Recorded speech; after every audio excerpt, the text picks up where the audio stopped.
Yeah, we are live. Everything looks good. Let's go ahead and cut off the wonderful low fidelity music there. Yeah, let's see here. All right.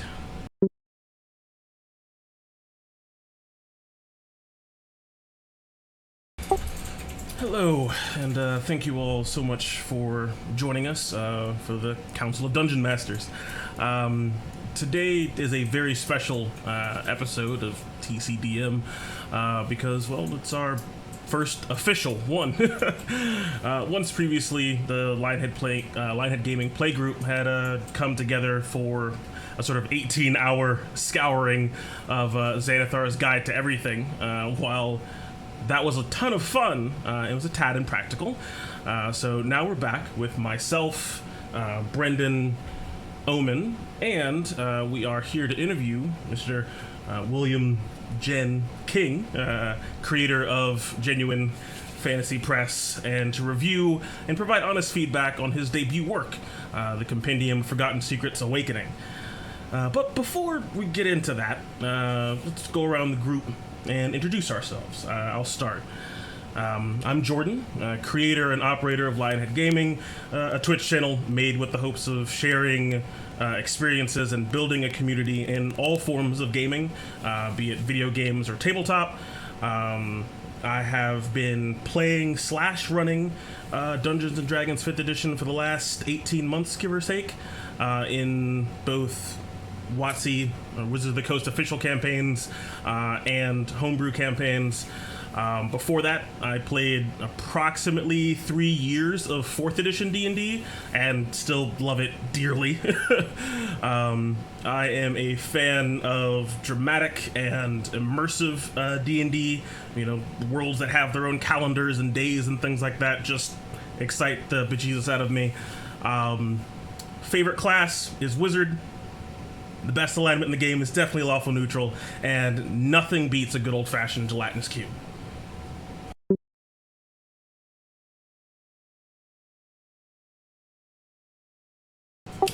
Brendan?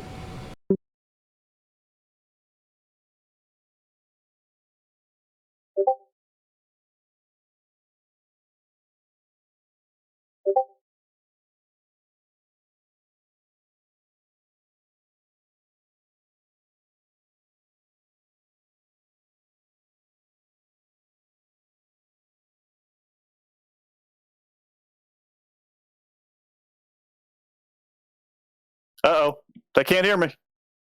I'm sorry about that, try again. All right, you guys got me now. I'll try that again. Name is Brendan.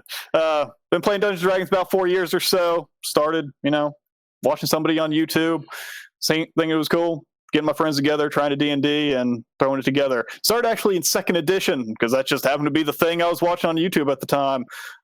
Played that for a year and a half or so, got stuck with the DM, but as soon as 5th edition came out, a while later, that's what I switched to, and it's been great ever since. Fan of sort of the mix of the combat and role play. I love playing in character, doing goofy voices and all that. I love exploring different personalities, trying to find something unique about a character, trying to bring them a little bit more to life. But on that, I also love messing around with statistics and math. I'm an unabashed min-maxer when it comes to these things. I love trying to make combos with multi-classing and then throwing the flavor on top. So when I make my questions to here for Will, it'll be a lot about the numbers and the crunch.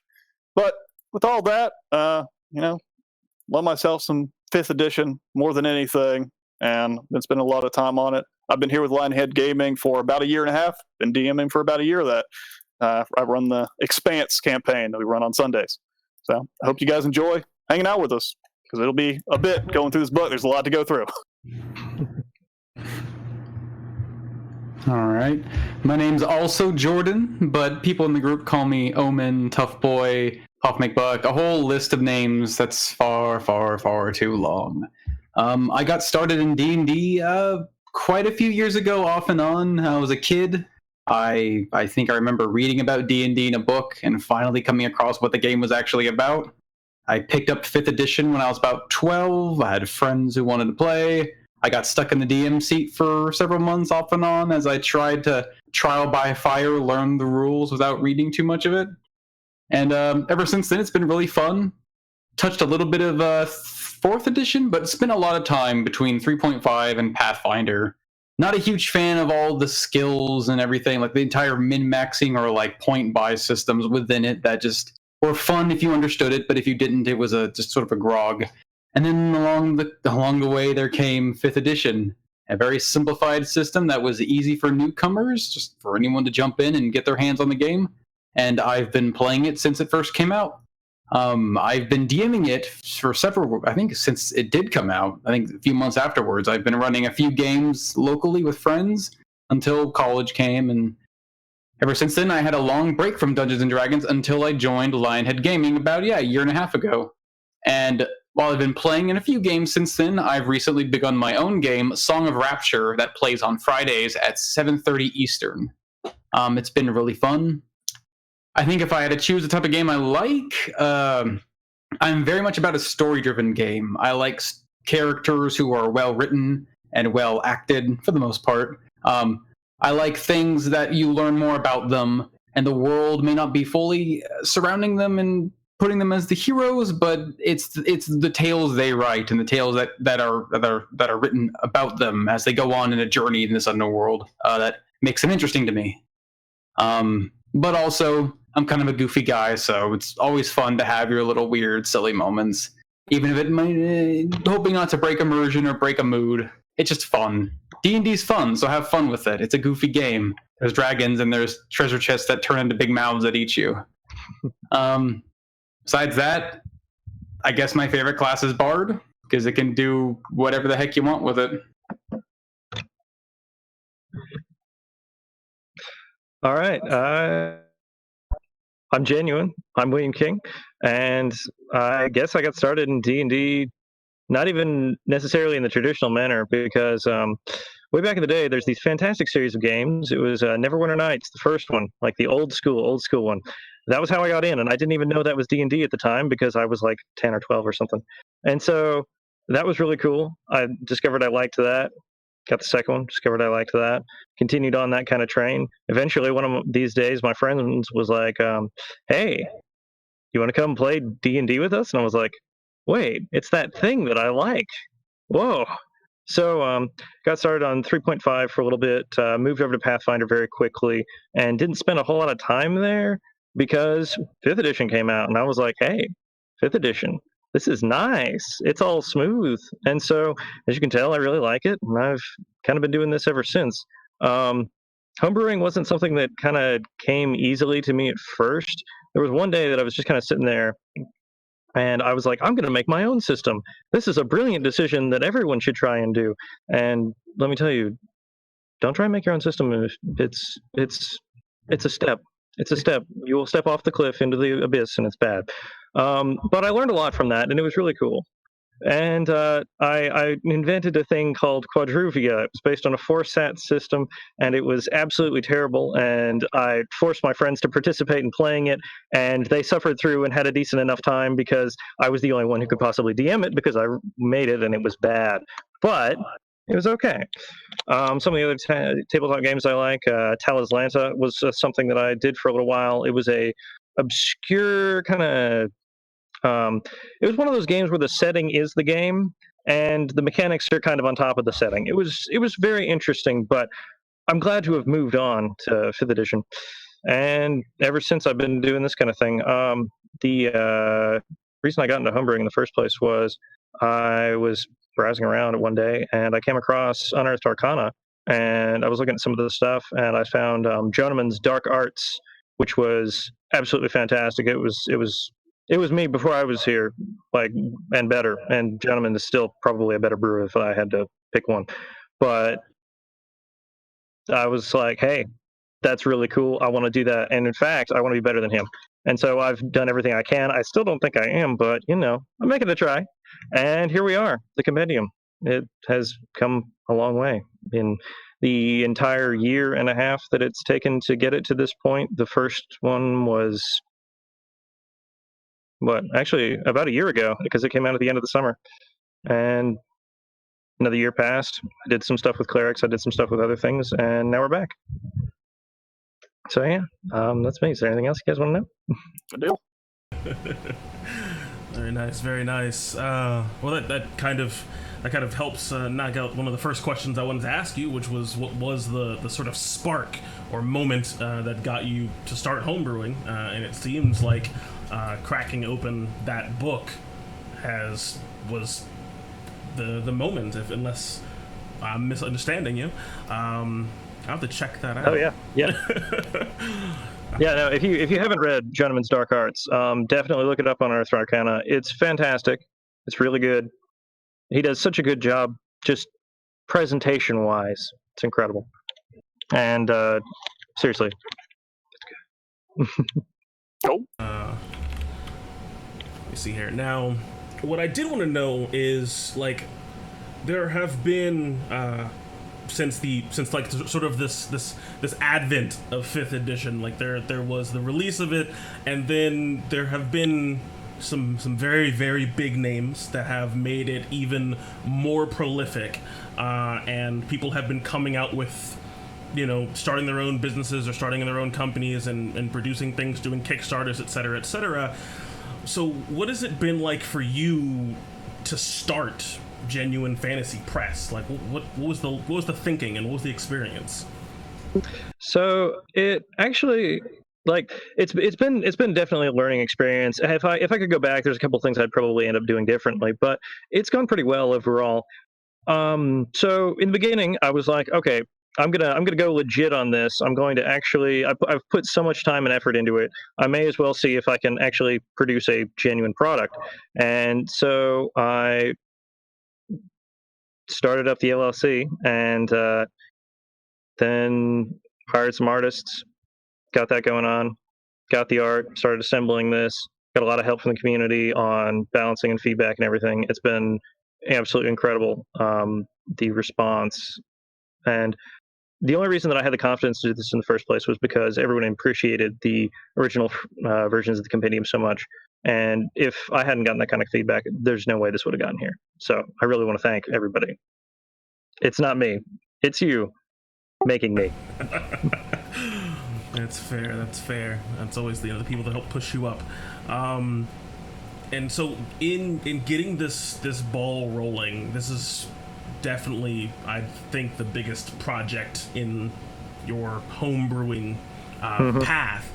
But when it came to putting this together, what was the greatest challenge you faced in getting this off the ground? Probably time, and I would definitely say that.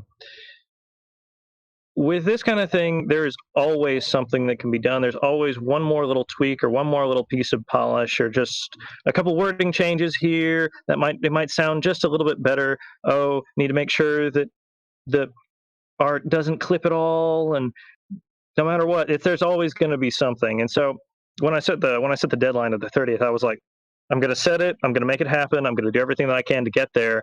And if it works, it works. And if it doesn't, then I will have put out the PDF and we'll go from there. And so that's how it came out. It does have some errors that I'm planning on correcting, which is great because we didn't release the hardcover yet, so you guys aren't stuck with something that's not perfect. But yeah, it's time. Time is everything. That's understandable. Now, when it comes to making this company, creating Genuine Fantasy Press, getting your first product out the door, there are some goals that people have been following your journey, so to speak, have been kind of catching wind of some things down the line. But what are your, not to sound like I'm interviewing for a job, but what are your short and long term goals for GFP, for this endeavor? So short-term goal, let's see, break even on the art. That way we can actually have future goals. That's a good plan, number one. After that, it's gonna be a bit of a delay. My life's getting a bit busy for the next period of time, but that doesn't necessarily mean that I have to stop. It just means that I have to moderate my pace. So there's not going to be a breakneck to the next product. It's going to be a ease, one thing at a time. Art's not going to be an issue. I've got fantastic artists that I now have contact with. That was one of the biggest hurdles in the beginning, was finding good artists. And now that I've got some that I can just go, hey, I need this, and it comes up in a couple days. It's fantastic. Seriously. I got to do a huge shout out to Julijana Majalovic. She is amazing. If you guys are interested at all in any kind of art for anything D&D related, look her up. She's great. But yeah, future goals. The Compendium of Sacred Mysteries is probably my next objective in that regard, simply because first one went well. It needed a lot more, and I'm gonna now that I know what I can do, more is what I plan to give it. The clerics went over really well with everybody, and so I want to be able to take that and give it this same treatment. Yeah, talking about the clerics, actually got a little taste of it. I was able to run a bit of your work before. The Scorn cleric, actually. Oh yeah. Threw it onto a lizard man, and it worked out real well. The Scorn for the lesser races with my lizard blood. A lot of fun. Oh yeah, that was the first one I did. I saw the art and I was like, yeah, I have to do this. What would this be? Scorn. All right, what's it about? Being in charge. yeah. Franco was something. Now something I heard, something was said by someone I admire, that when it comes to homebrewing, it's one thing to make something for your table, right? If you're the DM, you're putting something together for your players, it's just in your bubble of fun. That's one thing, but to make something for everyone's table is a whole other kettle of fish. What considerations, if any, did you make in that regard? Oh, that's been my goal from day one, because I know that, okay, I've just released 34 subclasses. That means that in order to even begin to play them, I would have to have 34 characters, and that means 34 games minimum, and to even try them myself. So odds are I may not get to play everything that I make before I die at this rate. So I try and make it for everyone else. Absolutely every design decision has been specifically made. If I was the person who was going to DM for this character and they were going to be in my game, would this drive me insane? Would this make me unhappy? Would this make the other players at the table unhappy? That's the thing that I really look at, and I try and make every design decision around. There's all kinds of interesting abilities and features and stuff that people come up with, and you look at it and it's like, okay, this is really cool. Like stuff that say, oh, let's have a feature that moves time back 6 seconds. So you just undo that whole turn of combat. Except you go back and you think about that and you go, wait a sec. That means that at least 5 to 10 minutes of our lives have just been effectively wasted because of this one feature. It sounds cool in theory, but in practice, it would be absolutely terrible to try and run for. And so that's the kind of thing that I've tried to avoid, and that's the kind of thing that I've been really designing around. If you make your rules really tight when you're writing them, if all the wording is just perfect and everyone understands what it's supposed to do, then you'll have a good table experience no matter how tightly everyone runs the rules. If you're loose with the rules and you have all kinds of crazy things going on and you don't always adhere exactly to the action economy, you don't always adhere exactly to everything else, it should still be able to work just fine and not mess anything up. And that's what I try and aim for. If you make it really tight, you can play loose with it, and it's all good. Well said. That does ring true. Now, the Compendium of Forgotten Secrets Awakening came out on Monday. I know you've shared the free mechanics only version, which is a great idea, I think. What kind of feedback have you gotten since release? It's been, about 2 days now, give or take a few hours, and what's the stuff that's been coming your way? Most of it is really minor issues and that kind of thing, like, hey, spelling errors. Hey, you were copying a template and forgot to change the wording on these things. Whoops. Not a whole lot of big stuff. There's a couple things that I'm probably going to go back and look at, but for the most part, it's been absolutely fantastic. Everybody loves the compendium, and I'm really glad for that because I poured my soul into it, It's like a child. I want it to be successful. But it's definitely a hard crowd that you step into when you get into sort of the D&D plays. The fans of Dungeons and Dragons sort of famously known for, keeping their cards close to their chest, loving what they love and hating what they hate. So it's definitely an act of bravery to sort of put yourself out there, things that you create, and having people judge it and say, this is what I got. What do you think about it? So not a lot of people do that. I'll make a homebrew thing, and I know myself I will never release this because I know it's not good. So I applaud you for it. Mm-hmm. It doesn't even matter who you are either. I know Matt Mercer ate a lot of shit sandwiches over the course of the Blood Hunter. And I'm fairly certain he's pretty popular. Now, with all of that, I want to now take a look at the actual product, right? Now, for the sake of brevity, we can't go through each and every subclass the whole way through and do what we did for Xanathars. We just don't. There's just not enough time in the day. I think we've each picked out something that really stands out to us as being, I really, really, really like this, and some things that we think might need some work. I have brought in two of my favorite dungeon masters, Brendan and Omen, to weigh in and ask the more hard-hitting questions when it comes to mechanics and intentions of features, along with grilling the balance and enjoyability of anything we discussed. Myself, I'll primarily be focusing on flavor, world building, set dressing of the title, a lot of the things that you get by paying that extra, that $14.99 for the extra 60 pages. That stuff is... so that's what I'll be focusing on, and then after that, we'll probably take some relevant questions from Twitch chat as well. So without further ado, I want to go ahead and just leap into two simple questions for the art and stuff. The presentation and production value of this product, getting this art commission, doing all this layout work, it has really elevated this from what could just be simply like a thread on Reddit to an actual product. I can definitely see, this work between two hardcovers on the shelf of my local game store. And I just want to say you've done a great job with putting that together, and fleshing out this flavor throughout all of this, putting all this art together. It's been great. There is something that really stood out to me that I really appreciated being here. Personally, I really get a lot of enjoyment out of, like in Xanathar's Guide to Everything, you have all of these tidbits and words from the side, so to speak, from Xanathar throughout the entire book. And you have brought that forward into this with Sylvette and Xandith, if I'm pronouncing that right. Yeah, you got it. Exactly. Love it.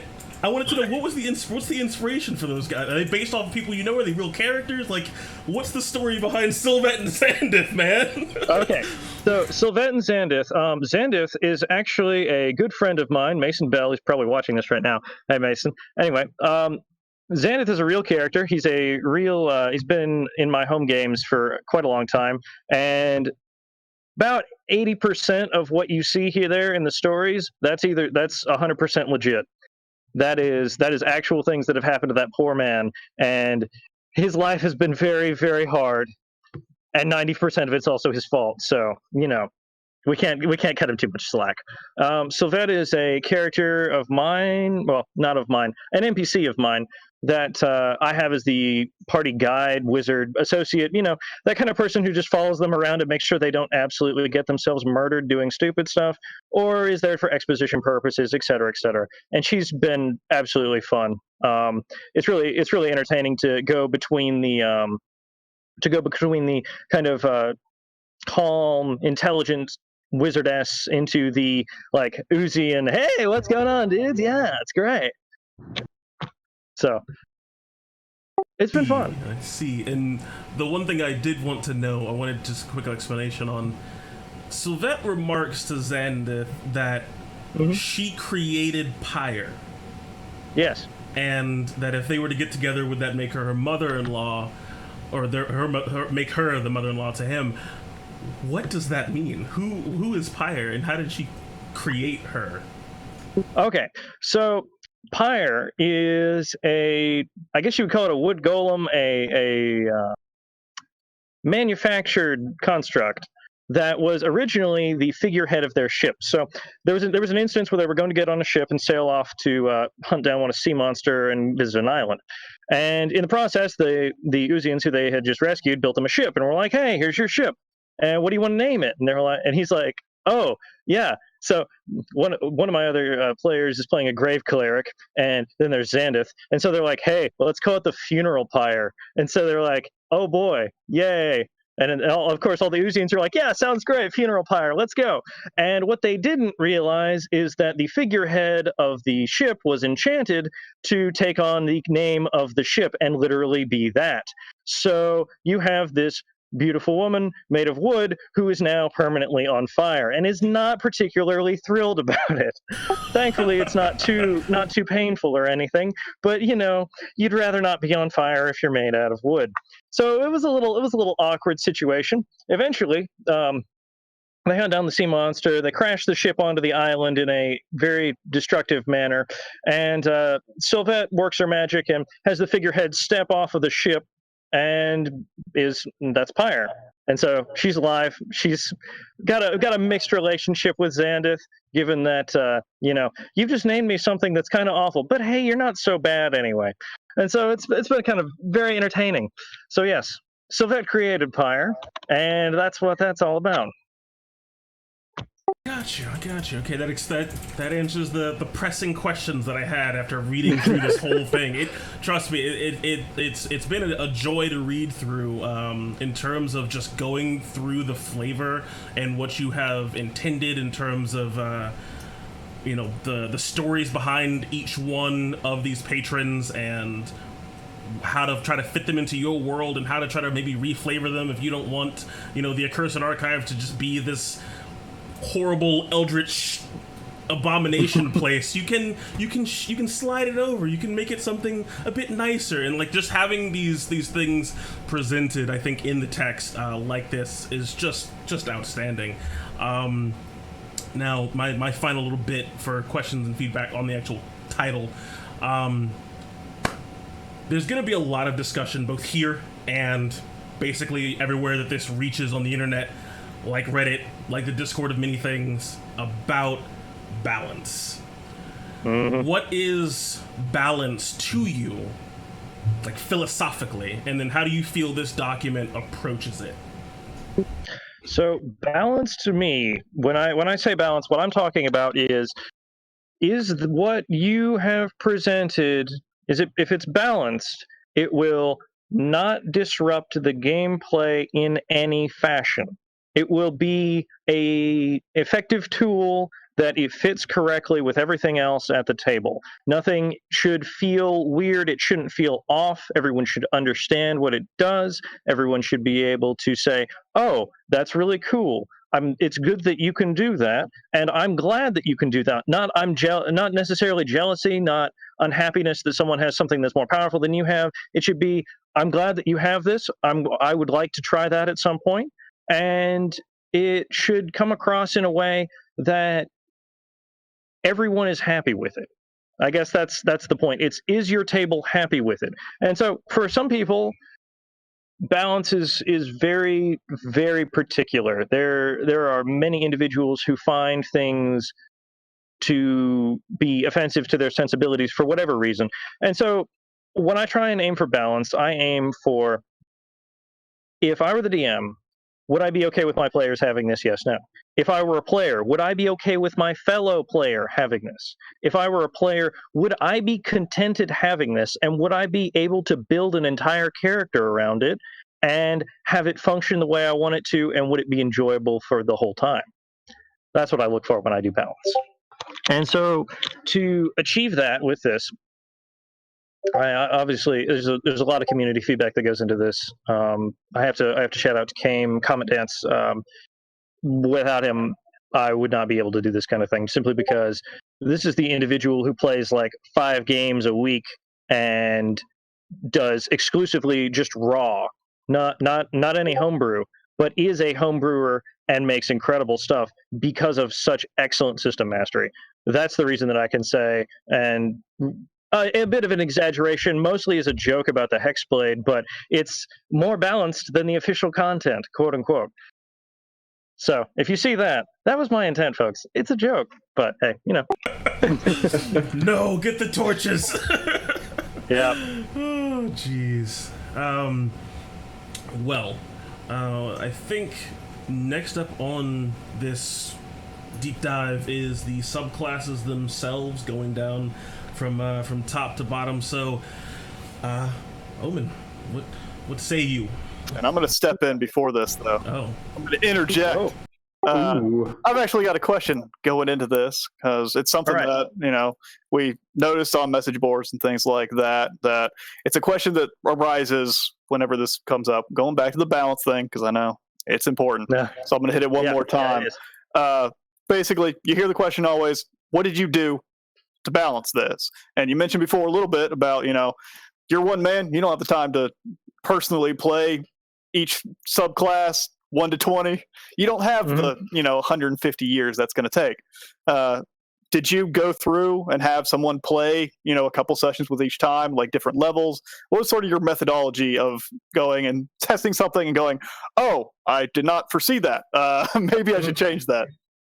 Yeah, a lot of that is community feedback. The number of people who played the previous versions of content and have gotten back to me on it is absolutely incredible. There's been a number of feature changes because of that. For example, the 6th level Accursed Archive. It used to be a summon thing. Now it's the equivalent of JoJo's Heaven's Door. And the reason for that change was because I got a particularly vocal individual who was saying, I've played this and I'm not satisfied with this feature. It doesn't feel right. It might be balanced, but it doesn't feel right. And so that was where I went from that. And a lot of it's been personal playtesting in home games. Obviously, Xanduth has been the prime example for the Ashen Wolf. And I've done some personal playtesting of some of it as a player in other games. And again, it's been a huge community effort for that. So I like to believe that the people who actually get back to me are the individuals that I should listen to. And I think it's worked out pretty well. Good deal. And there's one more thing before I let Omen over there take control of the reins and we deep dive into this. One more sort of getting to know you, getting to know us. We mentioned this before when we were doing our little spiels about ourselves a bit of sort of everybody goes to D&D thinking something different, thinking, I want to be Superman. I want to just control the world. I want to take over. I want to be a power fantasy beyond everything. There's some people that they want to play in the Civil War. They want to see their buddy get shot and they want to have that emotional feeling. They want to cry. They want to feel pain in their game. And then there's people that just want to have a good time. They want to have a couple beers. They want to shoot some fireballs at some gnomes or something and then go on with their lives. Where do you find yourself sitting in that spectrum of, sort of just goofiness, just having a good time, and then making a theatrical production? I think I would mostly fall. Funny enough, I fall on the looser play style, despite my aggressive mechanical balancing. When I'm a DM, I try and hey guys, I trust you. I know you're my players, and you know the content. I know the content. Y'all can do your thing, have a good time, and I'll try and set up a plot that'll be semi-coherent. And we're going to go through, and you're going to enjoy it. You're going to make decisions that are going to affect how things go, and that's going to be it. When I'm a player, I'm the glory hound who wants to die. Believe it or not, I have so many character option things that I've made myself that I actually want to play. That one of my primary goals is I want to use what I've made and have it be cool. I want to like try the mechanics and say, hey, this actually feels as good as I had hoped it would. Awesome. And second, I want the character to die a horrible, fiery death so that I can make another one. And I want to enjoy them while they're doing it. So I go with really, really strong personalities and weird stuff going on. Formerly was a character of mine, and she is exactly as strange as you think she would be. So, yeah. Good deal. Unfortunately, I didn't pick a good campaign for her, but All right, that's it for me. I'll let Omen grill you now. All right. Well, like we mentioned before, there's 17 patrons in this book, and there's an extra subclass for each one, so that brings us about 34. Not going to have enough time to cover all of them, so there's just a sort of a list of things I'd like to ask about each one, whether regarding intention of creation, mechanics, or maybe just general question. But to start here, just to keep it general, I love patrons. I think it's always fun to make your own.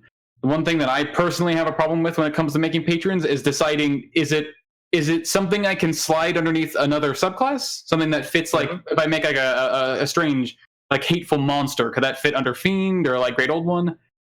Yes. What do you think makes a patron worthy of its own subclass?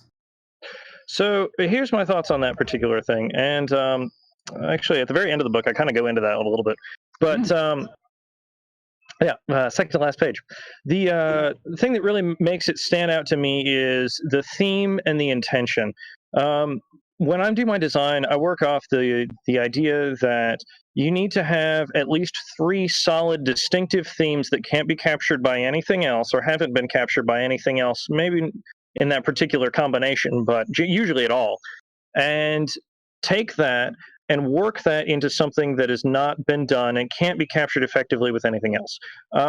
But at the same time, it needs to not only self-justify, it needs to be compelling. And I think that that's one of the really key things to a lot of this is compelling content. The Fiend, Great Old One, Fae, they're perfectly fine. It's the player's handbook. They should be general. But when it comes to making new stuff, to go on top of that, you have to get a little bit more specific, in my opinion. You have to say, this is what you and the DM are both visualizing when you create something. The Fiend is great, except, are we talking about Asmodeus? Are we talking about Mephistopheles? These are different characters, and if we're going to name them, then we can kind of work out that. But if you're not going to name your particular patron, and you're not going to say, this is who they are, this is what they want, this is how they believe, this is how they act, then it's not really any different than any other subclass, and that gets kind of sad. The Warlock has a patron. That's their whole thing. And if you can make that come out, then you're going to have a good time. There you go. Good answer. All right. The first subclass I actually want to touch on is the first in the list. It's the Accursed Archive. I've never played one myself. I've never actually seen anyone play one. There's been one feature about this subclass that I've been very curious about, and it is probably the first one you get. It's the Tainted Knowledge regarding not the action that takes you and up to 10 willing creatures within sight to this library, this eldritch location beyond time and space, apparently. It's got all these cool, like, it's a cool flavor, but the one thing I've been wondering about is the aspect of time not moving outside of this library. When a player does this, I'm assuming that means everything stops, and it's up to them doing things. So here's kind of the idea. You know, the time relativity sort of thing, like, oh, I'm on a spaceship and I'm traveling X amount of time, and if I'm going faster than the speed of light, then it's like time is stopped for everyone else, right? Right. Or kind of equivalent. It's like that. It's not that the rest of the world just stops and everyone's kind of sitting there like, no, it's everything in the archive is happening that fast. Right. And so then when they step back, it's like nothing happened. And so one second everyone's standing there just fine, and the other second they're all looking really traumatized. You know, it's like that. Okay. The question I had about it, though, was in a game like this where, like, I'm looking for opportunities to use this, and one of the most key would be possibly in the middle of combat. How do you think that would affect game flow if somebody uses their turn and they do? It's basically an extended turn, essentially, right? And they can spend so much time within it. I'm curious how that would actually affect the flow of the game. Have you practiced that or used that? So the way that's intended to work, and it used to be restricted to only one person, and you take an invocation, you get more. But the way that it's intended to be used is when you use that, you take the whole party with you to that. And so it's transitioned from an in-combat scene to immediately into the archive. Everyone's there, and we are all going to either stand still and be really quiet while dude goes and looks at the books and tries to figure out what they're trying to fight, or it'll be hey, we're all going to kind of do our research, and we're all going to be really quiet, and we're all going to be ready to leave as soon as the silent one decides it wants to rear its ugly head. So it's not intended to be a single person thing. It's supposed to be everyone into the side frame and then everyone back. Okay. And so, I mean, I guess you could deliberately exclude people if you wanted to be mean, but that's not the secret clubhouse. Yeah. All right. The next thing I want to touch on is a little farther down the line. It regards both the Ashen Lineage Sorcerer and the Blackthorn Patron that have one thing in common I've been sort of curious about.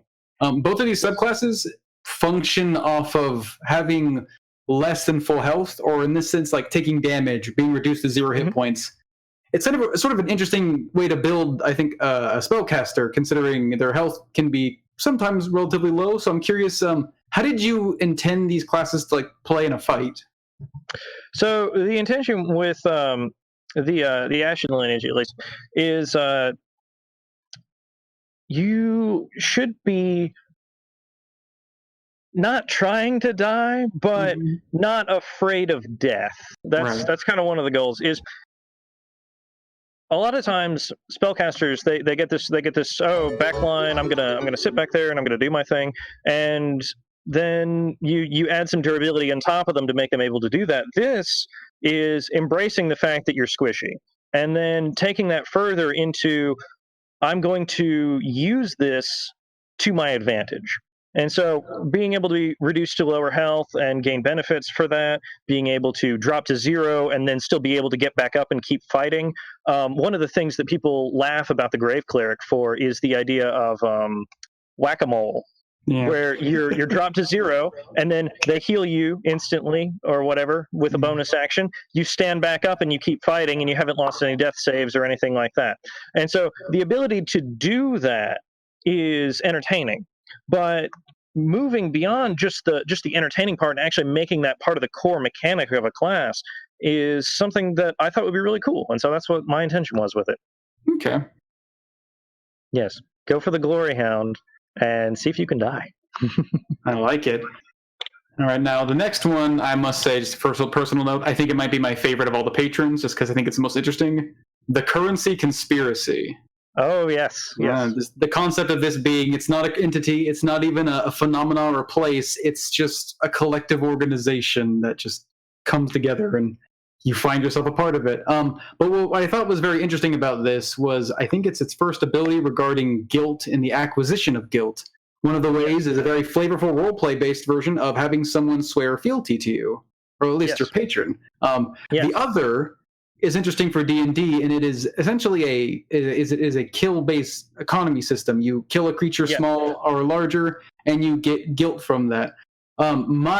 What I'm curious about regarding this is, how do you think a party would handle that in a combat situation? If a character wants guilt, how do you think that would affect who lets who kill people? Because there's not a lot of kill-based things in D&D that give you resources. So I'm curious, what would the intention be behind that? What would be the group mindset, you think? One of the things to keep in mind is you can have your group swear fealty to you. The entire system is balanced around the concept that you are not going to run out of guilt very quickly, at least. And so when the Fiend Patron, for example, gives a thing where you get temporary hit points whenever you kill a creature. And so it's something similar to that, where you could ask your allies to knock people out so that you could kill them and finish them off and get the guilt from it. But it's not something that is essential to the mechanics. It's more there for, hey, I'm in the middle of a fight. We've been doing this. I haven't really had any time to stop and talk to anybody, and I need just a little bit more. That's the opportunity. Okay. Beyond that, there is one thing I think it is important to talk about regarding another very, very favored patron in this document, the Eternal Citadel. Oh, yes, the Citadel. There's been something circulating about one ability, and I just had to ask, how exactly did you intend for bound to the Aeons to interact with the world? Okay. In which piece? There's two pieces. Which piece? Oh, the actual aspect where it mentions avoiding or going through obstacles. Let me go look it up real quick. Okay, so the beam of energy, Yes. it's supposed to imply that it does not affect obstacles. So if you are, let's say you're in an underground cavern and you're having this beam of light shoot down from the sky, it will still hit things even though there's 500 feet of earth between you and whatever you're shooting at, or between you know what I mean, Right, I between understand. the sky and this thing. Yes. It's ignoring the obstacle that would prevent it from hitting the target. Okay. Yeah. Similar to something like daylight, where the light just shows up. There doesn't have to be like an opening to get there. It just goes through. Yeah, it Okay. passes harmlessly through obstacles and strikes living creatures. Okay. And going off of both the Eternal Citadel regarding the Patron and the Fighter subclass connected to it, as well, an extra step to the Forbidden Graveyard, there's something in these subclasses that I thought was very interesting. Something that you don't see in the original subclasses and other things you find, like maybe in the Druid or the Monk, regarding what I always called true ageless immortality. So, Yes. like most classes get the ability to extend their lives, or they won't age physically, but their body will still go on. This allows you to basically live on just forever. I'm curious. Yes, forever. Yeah, it's interesting. So, what I'm curious about is, how do you think this would actually affect a character regarding their story and their role play? Do you think this is something that would just come up naturally? Do you think this is something that you have to write story for to build for? It's sort of an interesting thing to give to a player as a class ability. I think most of the time it's one of those cool ribbons that doesn't actually affect a whole lot because I mean, think about it. Most campaigns are going to occur within a 1 year time span on the long end. It's not going to be in real time. That character is going to exist for X period, and that's how it's going to be. In game, unless you've got a campaign that somehow spans more than 100 years or even more than 10 years. It's probably not going to come up. But from a flavor and world building aspect, it's really cool because you can say, oh, hey, yeah, 300 years have passed since our last campaign, and X guy is still around. He's still alive. He's still kicking. He's doing his thing. And I mean, elves, they live a really long time. It'd be pretty much the same as being an elf, but you can be a human and still live that long. You know, it's funny because immortal life is something that comes up so often in fiction as like the thing that everybody wants. Oh, I want to live forever, but not actually being able to get that in a mechanics as a warlock just kind of rubbed me a little funny. So I wanted to make sure that I put that in. That's a good point, actually. Yeah. Okay. All right, and I think there were maybe a couple things we might touch on back on the Eternal Citadel, but we'll do so probably later in this Q&A. Certain things.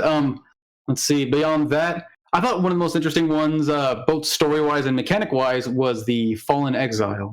Mostly because it is, at a certain point, I think, in this subclass, you have an access to a number of abilities that you choose. And then I think by level 10 it is that you can sort of switch between them after rests. Adds this extra layer of like creativity and flexibility to the class on top of invocation. So I wonder, what made you want to design this warlock subclass in this way? Was this intended to be a very flexible version of a warlock, or what was the intention? It was intended to come across as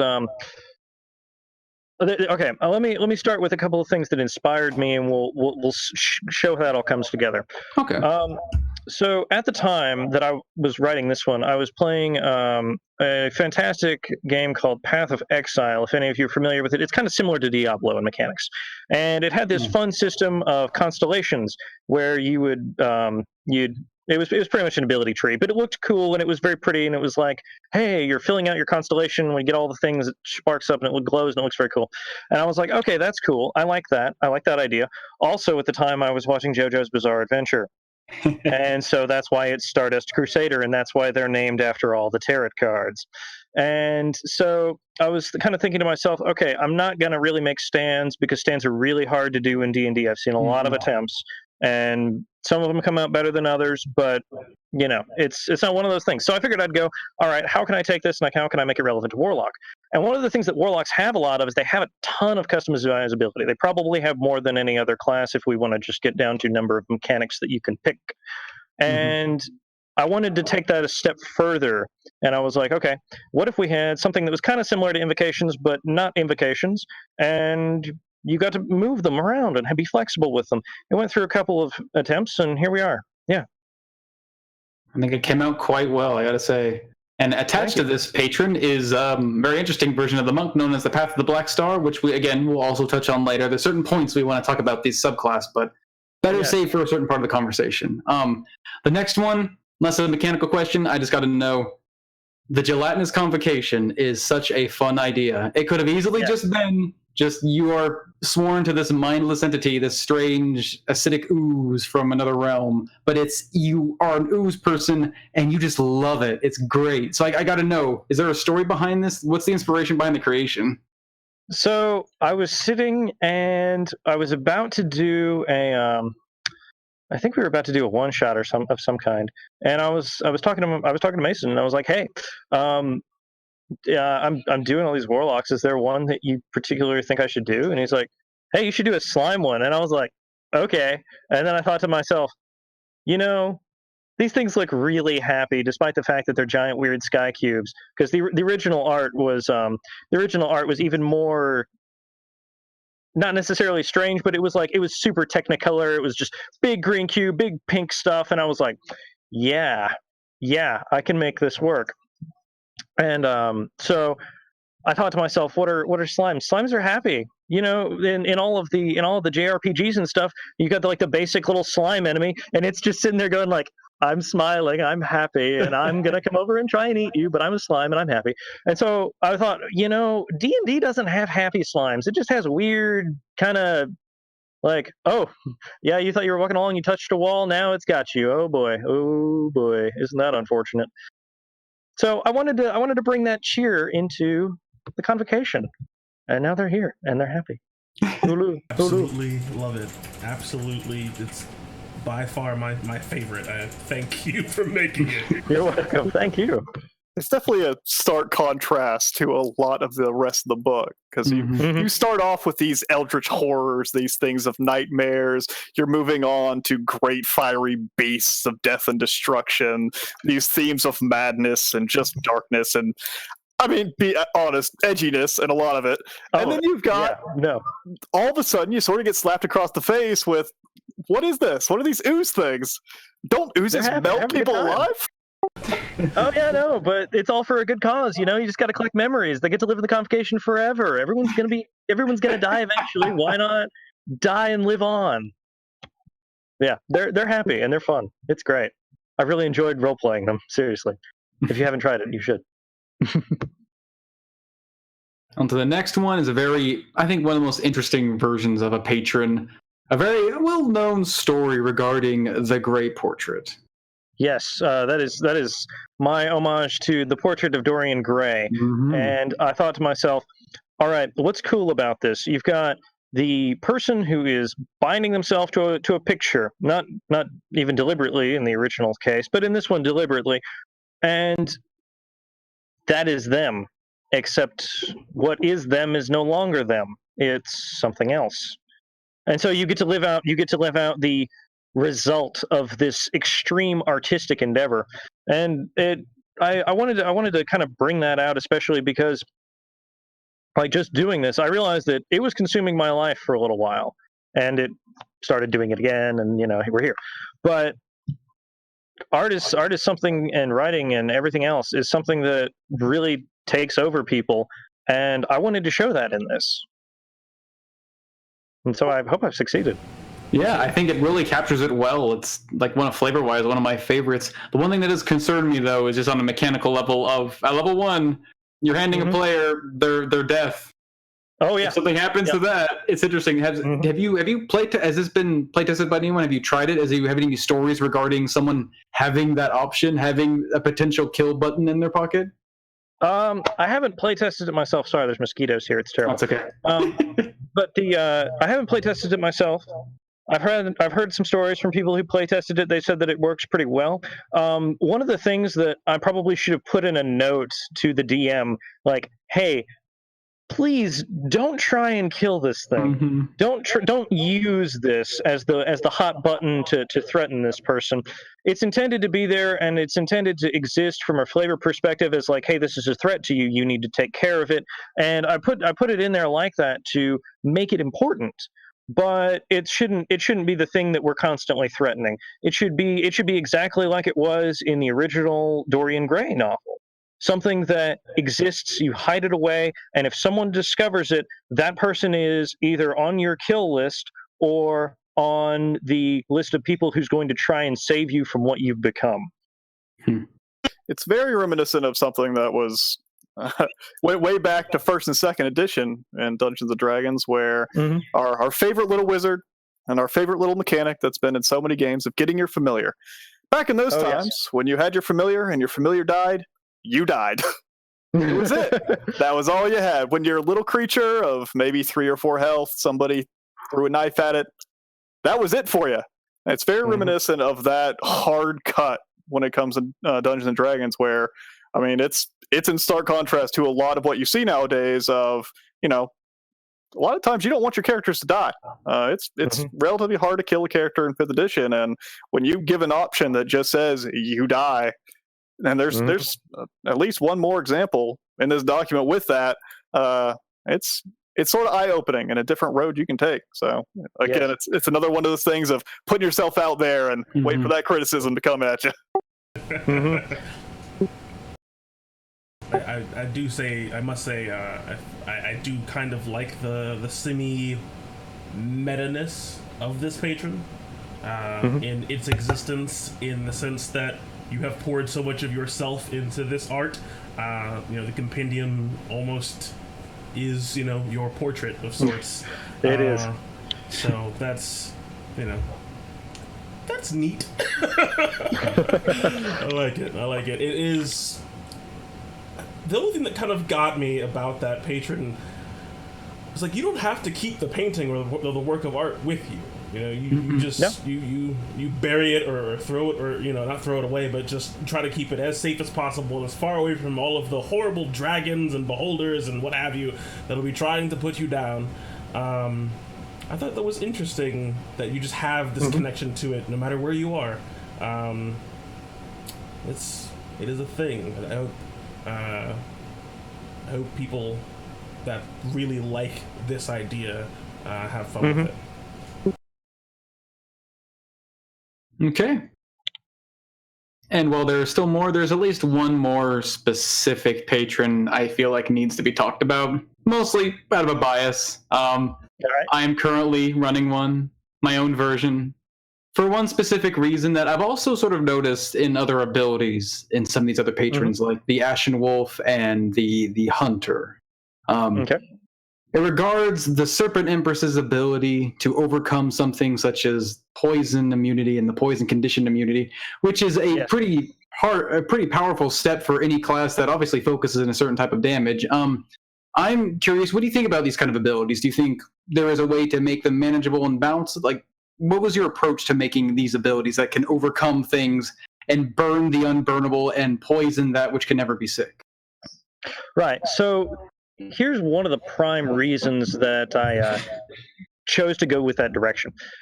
See, it's really frustrating when you make a character and you've got them, they do one thing. You've stuck to theme. Ashen Wolf is a prime example. It's got a ton of fire damage. Most of its stuff is fire damage. If you're playing an Ashen Wolf Warlock, you're probably going to take every single thing that you can get that does fire damage because you're that kind of person who wants to play the character.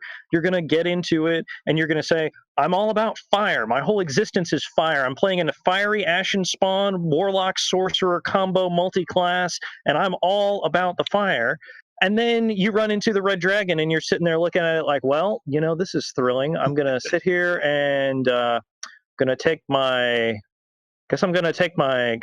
this dagger here and try and stab this thing. It's going to be a real good time. No, that's not fun. That's really not fun. There's nothing worse. And one of the things that really exemplified that for me, had a friend who was in one of my friend's campaigns. I was a player, and she was playing a tiefling sorcerer who was focusing on poison.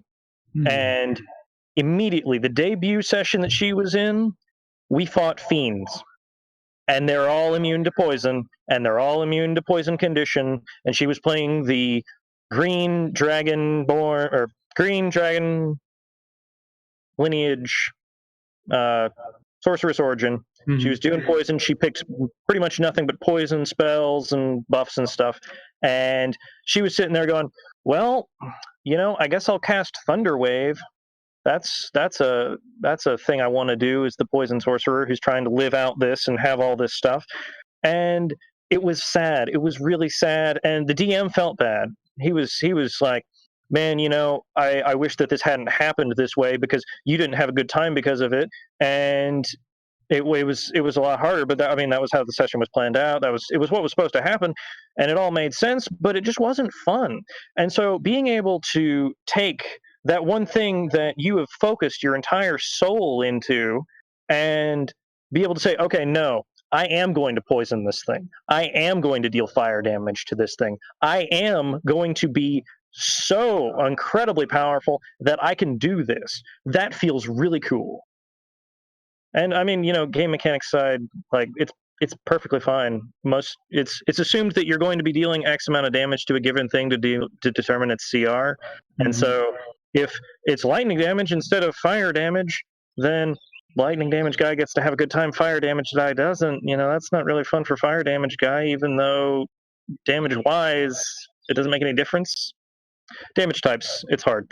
Anyway, that's my thoughts on that. That's definitely a contentious point when going back to the balance thing, and I'll be bringing this up probably throughout this stuff when everybody else wants to be nice and I get to pull your tail a little bit.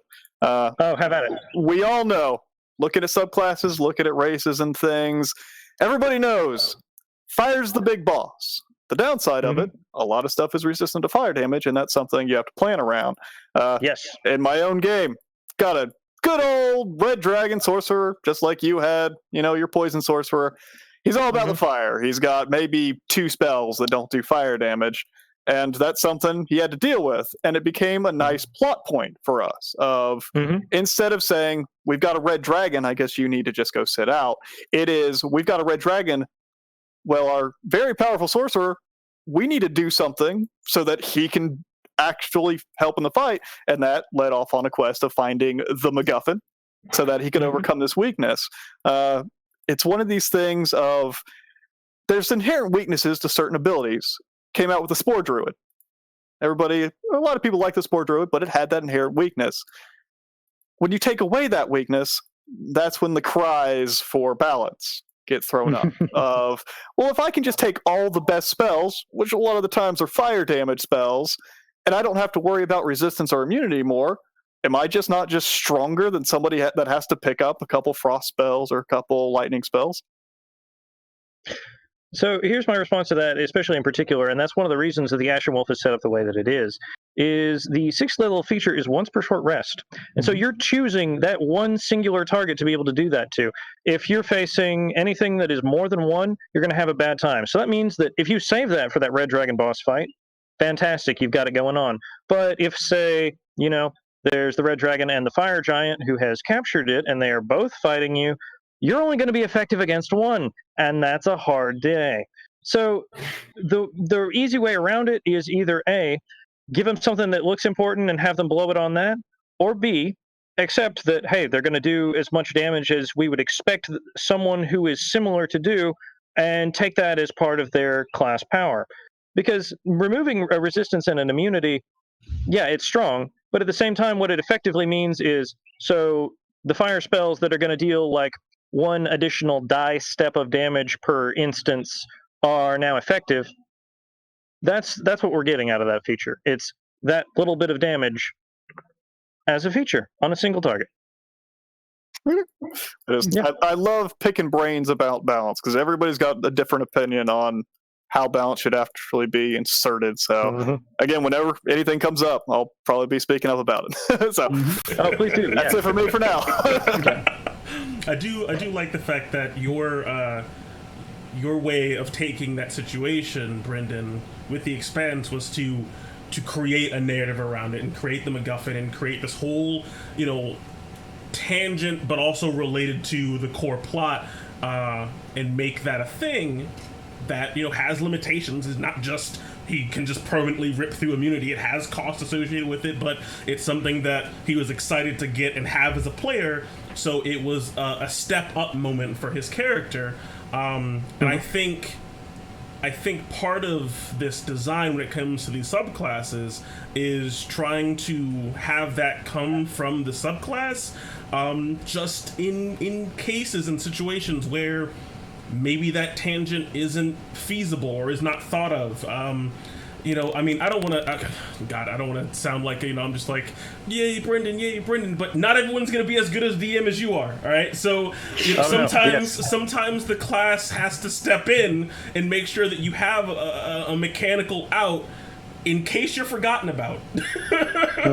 Yes. You'd hope it would only happen once, if ever, where it's like, yeah, you didn't get to do anything, did you? We all just kind of looked at you, and you just kind of looked at us. And the gears will start turning. Hopefully they can find the keys, get them in the ignition, and figure something out. But I think that these features are designed in such a way that they help alleviate that stress. And they do so at relatively late levels. Like Toxic Blood is at 10th level, so you can deal with the struggle of dealing poison damage at some point between 1 and 10, and it has a certain degree of balance to it. But I definitely see sometimes you have to step in, and I think as the creator, I think he's done that in a pretty good way. Mm-hmm. Especially with the intention behind it being, I want the players to have fun. Because, two ways to handle that is my players using poison. Well, then I guess we're just not going to fight that many undead or that many fiends or that many constructs or that many, aberrations and that many celestials or whatever. It's like, well, no, I want them to do what they do in general and have a good time in almost any situation. I do very much appreciate that. I think it's a very strong way to lead when building a class or a feature. Which is to say, that's really all I really want to focus on in the classes. I think all of them in general are very well made. I think all of them have potential great option to play just in almost any situation. Next is something that's very close to my heart for Warlocks, and it's invocations. Oh, hey. All right, let's go. All right. Basic questions is going to be one thing that I don't know how many people struggle with this, but it's a interesting concept. It regards the creation of invocations versus the creation of subclass features. What do you think makes something worth an invocation rather than making it its own thing within its own separate class?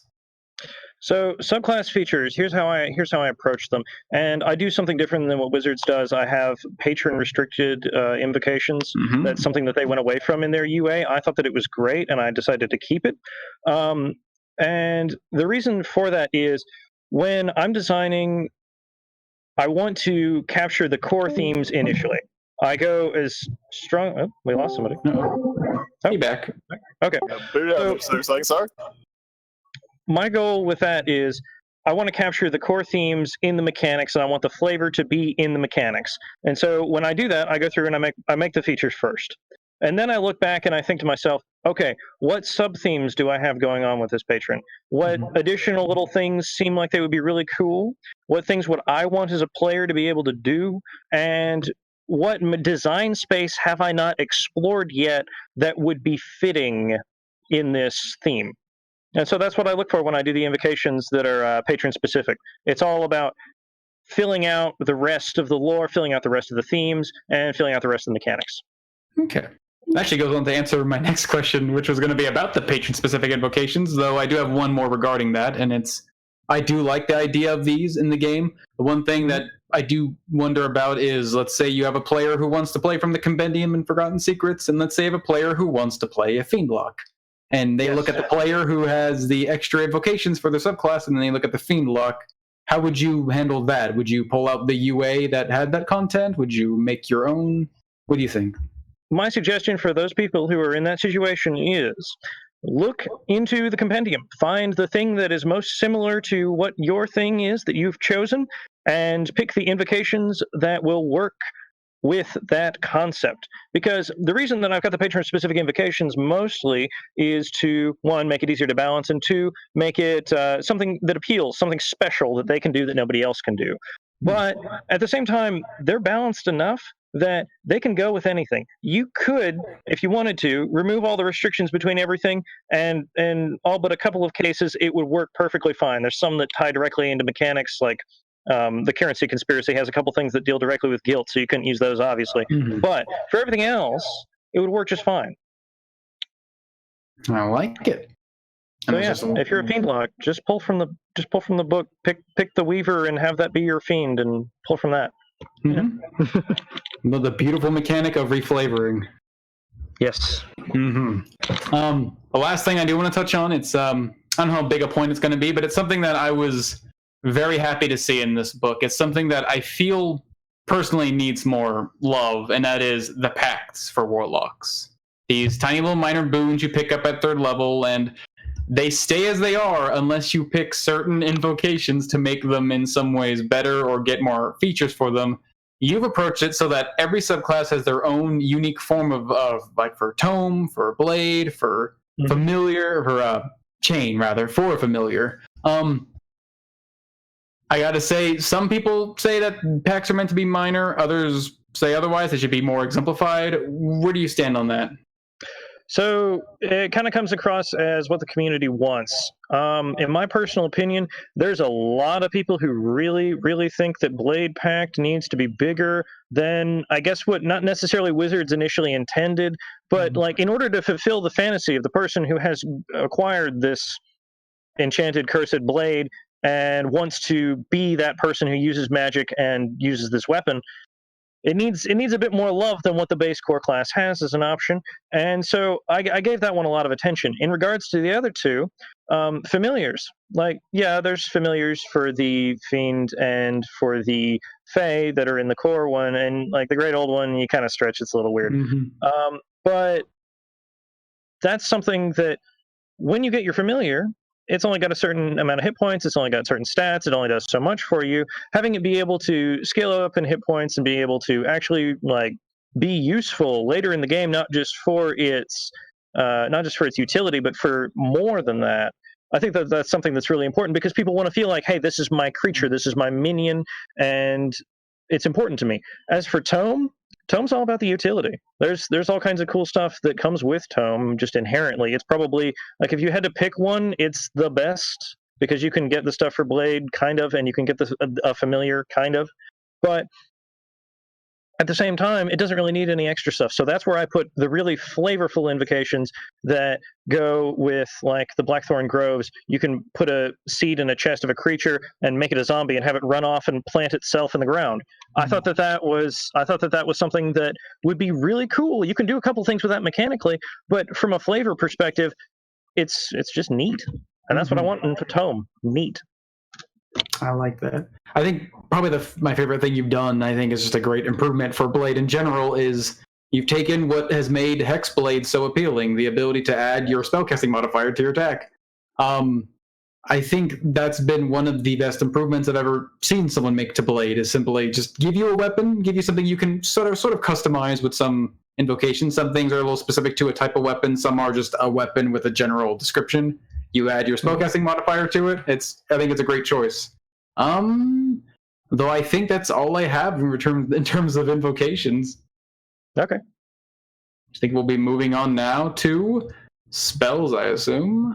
I'm gonna start grilling you a little bit about spells, because that's all right. Another contentious point. When people look at spells, they look at the spell book, and they say, "I see a fireball here. I see a lightning bolt. Where's my ice version of this? Where's my poison version of this? I want to do things, and they're just not here." What's your mindset when you were creating spells? I mean, is it something that you thought was missing? Is it something that you just thought inspired and you want to throw it in? You just thought, anything that comes to mind, I want it to be a thing because I think it should all be included. What's your mind space on that? So one of the things that came to spell creation for me, at least initially, was the old version of the compendium was not OGL, it was not SRD, it was just doing it. And it had a lot of spells in it that I could no longer use when I went to the OGL and the SRD. And so the Open Game License and the System Reference Document, for those who need to know, it is something that I was like, oh, all these spells that I was previously having in here are no longer there. Well, I can't have that. They have to have spells here, so I better make some. So I looked and I was like, okay, what would this patron be able to give you? It would want to give you this. This is something that's cool. Here's what it would look like. Here's how it would interact. And I went from there. And I tried to fill in the kinds of spots that were lost. For example, the Ashen Wolf had a spell in the 3rd level, I believe. I don't remember what the original one was, but that was after I took it and it was like, okay, this is a damage spell. I want to have a damage spell at this level for the Ashen Wolf. Let's put a new one here. And that's where I got Funeral Pyre, which is probably one of my favorites out of this whole set. It spikes stab up out of the ground, they impale your enemy, they're burning, and if it kills them, then they just sit there like a big human shish kebab and burn. And that's something that I think is really cool. It's a great visual, and it does what it's supposed to do. It tells the story of the Ashen Wolf as fire and metal and death. Good deal. But if people even like to try to create spells in-game itself as being a part of the event of playing the game, of saying, I'm playing a wizard, why can't I make my own spells? Do you sort of think in the same way, or do you think they are a part of the world that should be set? Or do you just have advice on, if somebody was going to do that, what to watch out for? So spell design and making of spells is kind of interesting. In my eyes, I think that spells are something that is not necessarily always a part of the world, but it can be. It can be a very strong part of the world, and it really depends. In terms of warlock spells, I feel like it should be something that is a natural emergence of the patron's power. And so when you're choosing a spell list for your patron, it should be, this is what it would just be able to do these things. It would naturally be able to do this. And so you would be able to naturally gain some of that and do it yourself. In terms of making spells, I think that that's really cool. It's kind of tricky to do. Obviously, I probably have some issues in here because spells are very difficult to work with and very difficult to test because situations are different. You can go, oh, this is what the optimal damage for this kind of thing is. But when you get outside of just raw damage, it gets tricky. Absolutely. So I tried to do a good job with that. But really hard to put a quantifier on things like, what is being able to teleport 15 feet worth compared to being able to teleport 30 feet?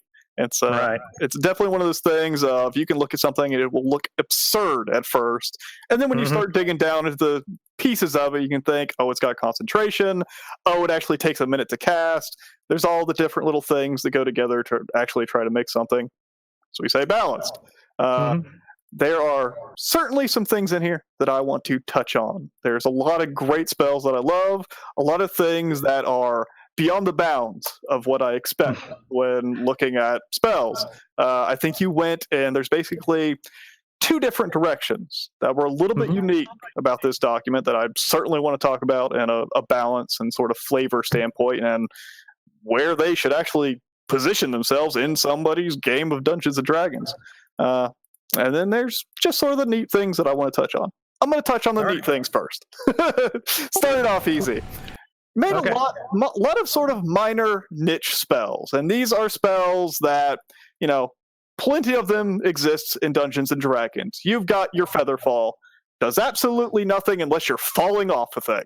You've got your Water Walk of, a lot of situations, you probably don't really need to walk on top of water, but it's sort of a staple. There's things in here that are even more niche than that in some situations. You've got a spell called Forget. It's a cantrip. Yes. You can cast it however many times you want. And you don't make somebody else forget. You make yourself forget. It's a really interesting thing. It sounds like there was a situation that you had in your game that you thought, I need a spell for this. Is that what happened, or am I completely off base? Oh, so Forget came when I was designing the Weaver and the Araki. The idea behind them initially was the regret. everybody has regrets. I try and do all of my patrons around human themes, something that everybody can kind of at least say, all right, I see what you're saying. I know somebody who's got this kind of thing going on. I personally have experienced this kind of thing, and I wanted to really touch on that. And so the story behind them is they're people, they've had things that they regret knowing, or they regret doing, or they regret experiencing, etc. And they don't want to think about it. Sometimes you just don't want to think about it. I don't want to remember that this horrible thing happened to me. I want it gone from my mind. And so I thought to myself, what better way to represent that than a cantrip? Something that it works on yourself, so there's no power issue. It's just a little mental thing that makes you say, I don't remember that, and genuinely be able to believe it. Except the spell only lasts so long, and you can only forget one thing at a time unless you're an anarchy. And so what that means is that you have to pick that one thing that you absolutely hate remembering, that one thing that you wish had never happened, and turn it off for a little while. Except when the spell expires, it all comes back just like that, as vivid and fresh as when it happened. And so now you're like, oh no, I need to cast the spell again. I need to forget this because it's so horrible that I did this in the first place. That's what I was trying to capture. That addiction to not remembering. That kind of thing that drives people to drink and all kinds of other horrible things like that. That's what I wanted to get with that spell. Gotcha. And the point I sort of want to touch on especially forget, it's a big example of sort of this is for roleplay purposes.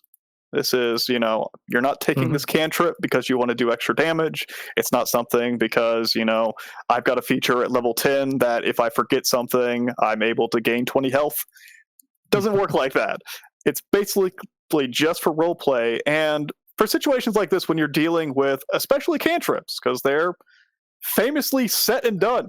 A wizard can go and find spell books and get some more. Cantrips, you get them, and you're stuck with them. A lot of people will see something like this as a tax to roleplay, saying, I don't want to take a cantrip to be able to roleplay. Why don't you just let me play the character I want to play? I'll forget stuff. That's what my character does. I don't need a spell to do so. What would you tell those people? That's perfectly fine. Have at it. No. And the reason that I've got this set up the way that it is, especially in particular, is not just because, hey, I am created this character that has this particular thing going on. It's also that there's kind of cool things that you can do with it. For example, let's say that you had to testify in court, and you wanted to be really convincing that you don't know what happened. I forget. Now, there's no way that they can call you out for lying because you legitimately don't know what happened. There you go. Good deal. And then, basically, there's a couple other niche spots that seemed like things that you added that, because there were pieces missing, you added a lot of item destruction spells. There's break, things that are just meant to break something. There's the other side of that where you can basically make something unbreakable to an extent. You make it basically resistant to damage, so if you want to protect an object more than anything else. Is that something you thought was lacking? Did you have a moment in time where you thought, there's just not enough things that interact with stuff? Plenty of shooting people in the face, not enough breaking things.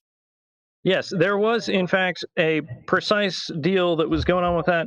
And I was reading a book, and one of the things in it was the character would habitually, as a magic user, they'd snap their fingers and they'd break just little things around them. And like bricks or rocks or things like that. And my computer is running out of power. Hold on, let me run out real quick and I will plug in. That will work. Do you need a minute or two? Let people go have a potty break or anything? Yeah, let's do that. Break. All right. We'll just come back at 8:25, everybody. We're going to take a little break. All right. Okie dokie.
All right, and we are back. I want to just thank you all so much for being here with us through this, and we'll be doing a question and answer kind of segment toward the end. So I just want to state, if you have any questions that pop into your mind, you don't want to forget them, feel free to just PM them to me. I'll have them; they'll all be on the bottom here, so I'll be able to go through them and bring them up during the Q&A section. And then when we're actually doing that active session, we'll also just take questions from the chat itself during that section. So if something comes to your mind, just PM it to me and I'll ask it when we get to it. All right. Other than that, I believe we were in the middle of talking about spells. Brendan, what else is on your mind when it comes to spells?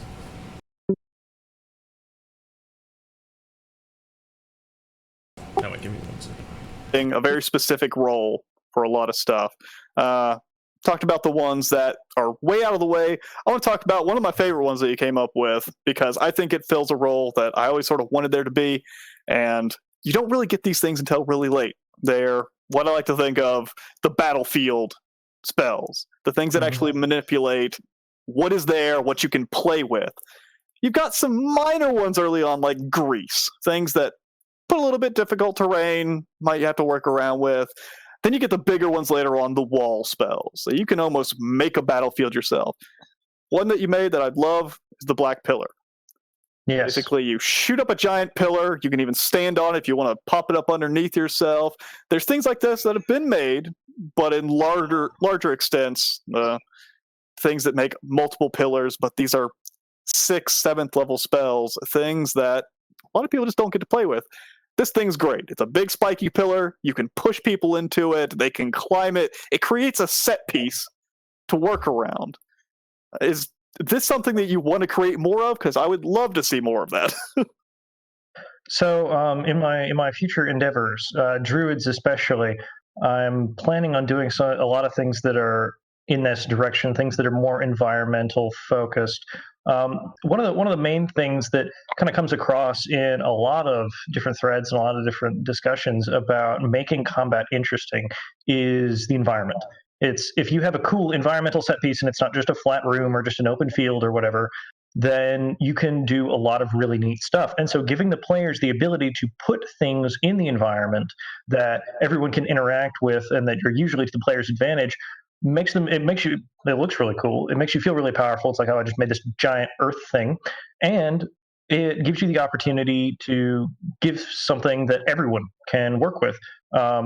Throwing this up and then having your barbarian grab the whatever you're fighting and drag them over and start smashing their face into a big spike wall. That's really cool. Everybody loves that.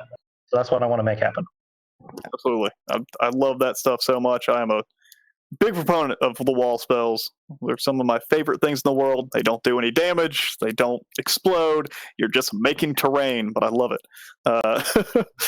Getting off the things of sort of the neat stuff added in here, the little unique stuff, I want to talk about one of the 2 directions you went with some of these spells that might be a little bit contentious with people looking at this. It is stuff that people will look at and immediately think it's very powerful. First one, the spells that allow you to make attack actions. We've had some things like this in the past. We have the smite spells for paladins. They allow you to cast a spell as a bonus action, their concentration, and then the next time you hit somebody, it doesn't affect. You do more damage or whatnot. That's close. We also have the blade spells that are cantrips that, as part of the spell, you make an attack. These, as part of the spell casting, you make the attack action. Very different when it comes to actual mechanic-wise, because there's 2 very separate things going on here.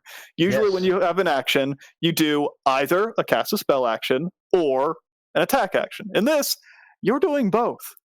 Mm-hmm. And a lot of this could create very powerful combos. Are you aware that some of this might be seen as a little bit too much? What do you say? Well, so here's the real thing when it comes down to that. For the vast majority of the game, you're going to be making one attack. That's fine. An additional one singular attack for the most part. Once you get past 1st or 2nd level, it's a good chunk of health, but after that, it starts kind of easing off. You get 2 attacks if you're most martial classes or you're a warlock taking blade pact and you're doing that kind of thing. And so what I wanted to do with those is to capture the idea of expending a resource in order to have an additional benefit when you're attacking. Look at Battlemaster Fighter. It's a prime example of someone who's expending an additional resource and gaining an additional benefit when they make their attacks. This is the same kind of thing. Black Lotus Assault is what I'm looking at right here. It is when you cast this spell, you also take the attack action. Each successful hit you can make with this weapon before the spell ends. They have to make a wisdom saving throw, and it lasts for 3 hits, and it does 3 different things each hit. So the goal behind that is to take the idea of the combination attack, take the idea of the cool chain thing that you're doing, and put that into a spell effect. Because a lot of times, spells are a fantastic system. The spell slots, like, it seems obtuse at first, but it's absolutely awesome. It's one of the most iconic things about D&D, and you can make really cool things happen with it. And there's so many times where we go, oh, I want to make a class that can do these cool combo attacks, but how can I do that when I'd have to write a new subclass for it or something? That seems really kind of disappointing. Or I have to write out this huge feature, and then it looks like that feature takes up the entirety of the subclass. For example, Monk. The 4 elements Monk is a thing. There's weird design things with it aside, but The 4 elements monk, you want to be able to go, oh, I'm going to do a cool thing with my monk. And then you're using all of your subclass design space on just casting spells. A little tough. This is supposed to be, I'm taking the magical aspects of my existence, I am blending them with the martial aspects of my character, and I am going to make something really cool. Gish is a common term that people use to describe somebody who fights with magic and fights with swords at the same time. And there's millions of homebrew attempts at doing the int martial half caster thing. Half of them look like paladins. It's usually really disappointing or overpowered or unbalanced, and it doesn't come across right, or it just feels like a paladin by another name. That's not very fun. So my decision on that topic was to say, okay, we can go with spells. We can take a spell and we can make it so that I can have that Gish experience without having to sacrifice anything in any particular regard, but I'm also not gaining any more power than I would if I was using a spell slot in an ordinary sense. Gotcha. That's the goal with these. I just want to chime in. Something I was thinking about as we were kind of breaking this down. We were all trying to digest it and try to understand it and read it over this time. And when we got to this section, something that I said when we were talking about it was that part of the reason that people might look at something like Black Lotus Assault and think it's too much is because it's different.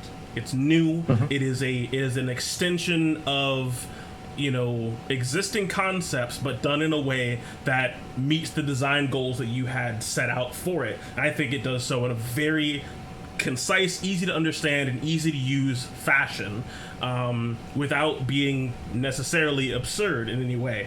I think the attack spells they're good. It makes me want to use them, and I think for the most part they are well put together. Now, the question I had for you in regards to these things, as I started calling them these sort of hyper combo spells, is they were very evocative to me, especially Carnage of moment in a Carnage fighting. Is a little different. Yeah. That moment, it's a different beast. Yeah, it's a little different, but they all have these sort of keep building on to kind of feel to them, where it feels like in a fighting game or something where you filled up your super meter and now you do your super, and it is just, you get all of these things as part of this one cast, and they have there's definitely some leanings flavor wise, I think, on. What kind of inspired you in terms of the creation of things like Black Lotus Assault? Like, what kind of imagery or mindset were you seeing when you put this to paper, right? Because, to me, it reads like a fighting game. It reads like some of the coolest techniques or whatever from all of our favorite anime or what have you. I'm looking at Black Lotus Assault and I'm like, I remember another really cool combo that also went by Lotus. Interesting. Is this also what this is? Am I beating up Gara with this spell? Like, how does this work? So, one of the things that inspired me was Guild Wars, the old original first Guild Wars that was like from the 2000s. Guild Wars was fantastic. It was one of my favorite games, and it was it had a class in it. It was the ninja. Or I guess it was the assassin, but it was a ninja. Let's be honest. And one of the things that it had combo attacks. And so you pick your first combo thing, and you pick your second one, and your third one, and you go through your set, and they would all do different things. And it was really cool. And I thought that was a really neat idea to have something that went 1, 2, 3, and you're going through in a specific chain, a specific order, and it gets you a specific series of benefits. That seemed really cool to me. Another thing that I wanted to explore with these is the idea of Blade Pact. A lot of these are specifically like, here's your love Blade Pact user, here's your thing that's going to make you feel like a really cool spellcaster and a really cool warrior at the same time, while still being in the realm of you've expended the spell slot, you're getting X benefits. So Carnage is a great example of that. Tormented Flurry is the other one. And those are set up so that you're taking a single attack action. You're not actually even taking the attack action. You're making a single attack that's gaining you those benefits. And you're going through it one step after another, and you get a different thing each time.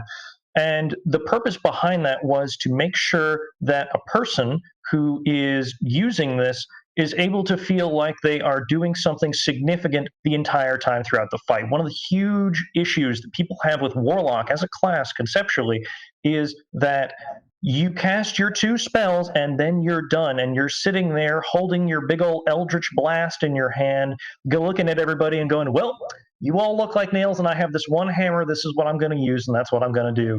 And I'm sitting here Eldritch Blasting them because it's the most efficient thing.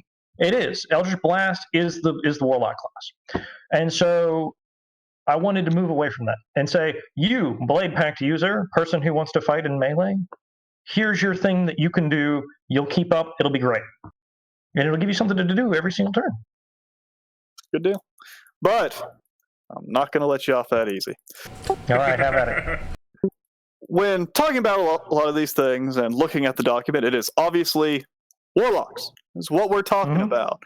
There's some other subclasses, and actually for each one of the patrons, there's one extra subclass for somebody else that gets picked. But it's mostly Warlocks. When I look at this stuff, I get excited because I think of all the possibilities out there for the stuff I've already been using. When I look at Black Lotus Assault, I think, if I had an Eldritch Knight, if I cast Black Lotus Assault, I would get all its effects. I would be able to make a bonus action attack because of the feature of Eldritch Knight, and then I would still be able to get all 3 of my attacks at level 11. That seems like a really powerful effect at the level 1 spell. It really would be. But it's a shame that Black Lotus Assault is in the illusion category. So if you want that, you're going to have to give up one of your other exclusive or non-limited spells that the Eldritch Knight gets. Because they only get a couple of them. That's a really small space. And if you're giving that up, you're giving up something that's really cool that you would otherwise have. You know what's really cool? Black Lotus Assault. Well, there you go. And that's the power scaling on the Eldritch Knight, is that they get that. So they pay for it. It's just, I'm just wondering, how much mind space did you put into, and this is a problem a lot with UA. People look at UA material, Unearthed Arcana, stuff that comes out from Wizards that is semi-official. It's test material that they have not really released as being meant to be used. But they come out and say, do not use this stuff for multiclassing. It is not built that way. It is not meant to be used that way. It is not balanced. Would you give that same warning to this material of, there are a million different combinations, I am sure you can find something that's broken? Or would you say, go for it, I dare you? I would say, go for it, but I would watch yourself. Obviously, with anything, you want to watch multiclassing. It's one of those kind of weird deals where it's probably the most vulnerable system in the whole game in terms of that. But with this, I would say go for it. I've specifically designed it to function with multiclassing as much as I possibly can for everything that I have seen. Nothing in here is vulnerable, as far as I know, to the majority of common exploits. Like the coffee lock was the thing that comes up a lot when we're talking about Warlocks, with the idea where you only take short rests because you have something that gets rid of exhaustion at an efficient enough rate that you never have to sleep or whatever. That's something that comes up as an issue, and I have done what I can to avoid that. And other stuff, anything that deals with infinite health. We're not having Healing Spirit, don't worry. I'm not even giving healing spells on short rests. The only way you can do that is if you multiclass into Cleric, but you could do that on an ordinary Warlock anyway. None of these give you anything special. It's all weaker than Hexblade, it's all weaker than Celestial. It all fits as it's supposed to. That's the goals that I've been trying to accomplish. All right, good deal. Yeah, I just, looking at those spells, they get me wiggly. They get me wiggly thinking about all the possibilities that I might be able to slot these things in somewhere. Because I am the man. I will take that one dip in Warlock to get that one Warlock spell that makes it all tie together. I'm that annoying person that I'll dip a couple levels here, a couple levels here, and by the time I'm level 8, I am just an abomination that makes no sense. Except for some reason I can make 4 attacks and I'm resistant to all damage. It's a dangerous game. Yep. So love to hear it. I love that put some consideration into it. I'm always sad when I hear from UA, don't multi-class because it'll break it. Like, but that's what I want to do. That's what I want to use these things for. So good to know. The other direction, and this is all coming down to, you're creating a little bit unique things. The other part is something I like to think of as the stuff we see every once in a while on Reddit or other message boards or just in people's own homebrew. The idea of what if spells went beyond level 9? And I feel like some of the things in here was trying to get close to that. There are 2 specifically that are a little bit out there, but even at lower levels, there's at least one that I want to talk about that's just a little bit different. The higher level ones, the one that is quite obvious, Armageddon. It is. I'm going to cast a spell in my spell book, and I'm going to blow up a city. It's not the blow up a city of I'm going to make some little meteors in a 60 by 60 foot area or whatnot, do 100 damage or so. This is literally a square mile of destruction. It's got its downsides. It's certainly not something you can use every campaign. Certainly not something you can use every session. Certainly not. And it's you cast it once and you're done spell. I want to know your mindset on, is this really a spell that needs to be in a spell book? Because when I look at it, I think MacGuffin. I think this is a plot point. This is really cool. I can see the bad guy doing this. I can see maybe myself doing this on the last session of the campaign of there is an army coming in our direction. Protect me for an hour while I blow them off the face of the earth. What's your mindset of actually making it a spell that you won't go and find a scroll of, maybe? Here's my reasoning on that. It is supposed to be a MacGuffin, and here's why. 9th level, as from Wizard statistics, only maybe 15% of games tend to happen above 15th, if that, maybe. 9th level stuff, it's either legendary, it's the thing that you build a campaign around, or it's something that you do not give out lightly, or it's the, hey, we're going to do a 20th level one-shot, and it's going to be radical. Yeah, I've done that. I did that a month ago. It was really fun. But this is supposed to be that MacGuffin spell. It's supposed to be something that either A, you've worked so hard and you've gotten all the way to 20th level by your own sheer grit over the 2-year-long campaign that you guys have been running, and now you can do this. Wow, isn't that cool? And now we're going to have an entire session based around protecting you while literally everyone ever tries to kill you because you're casting this absolutely horrible thing. I mean, it's a nuke. Come on, it's seriously, it's straight up a nuke. That's what I want to. That's what I want to capture with that. 9th level spell should be something that you can build an entire campaign around. And like Wish is a prime example of a 9th level spell that you can build an entire campaign around. And so I wanted to capture that same kind of thing. Gotcha. But that is, it's definitely. I'm not going to say a unique opinion, because I'm sure a lot of people look at 9th level spells and think, these are ridiculous. You'll break the game as soon as you cast one. But there are plenty of 9th level spells that are not completely broken. There's one that makes you immune to damage for, a couple hours. It's not going to change the world. It's going to mean you don't get stabbed. For your 9th level spell, they wait until your 9th level spell runs out and then they kill you. There's plenty like that. And that's where my mindset sort of goes. And I'll even admit to you, I am not a fan of Wish. I think it shouldn't be. Oh, no, I am not either. Yeah, I think it should be a MacGuffin. And that's why I was sort of concerned when I saw spells like Armageddon, and the other one is End of Days. I was a little bit worried about it, because I was looking at it and thinking, if one of my players, because we've got a campaign going on, everybody's level 16, real close to getting there. And I'm afraid that one of my players will look over here and go, Armageddon, huh? And I say, no, don't take that spell, please. You'll never get to use it. It means the retirement of your character. If I want something like that to happen, we will plan for it, and it will be a glorious event. But it makes me worried that it's a spell. Same way with Wish. you just sort of said you have these concerns as well. Do you think that, putting something like this in the game might be a little bit dangerous? I think that it's something that you will hopefully see coming from far enough away that you'll have been able to address it by that point.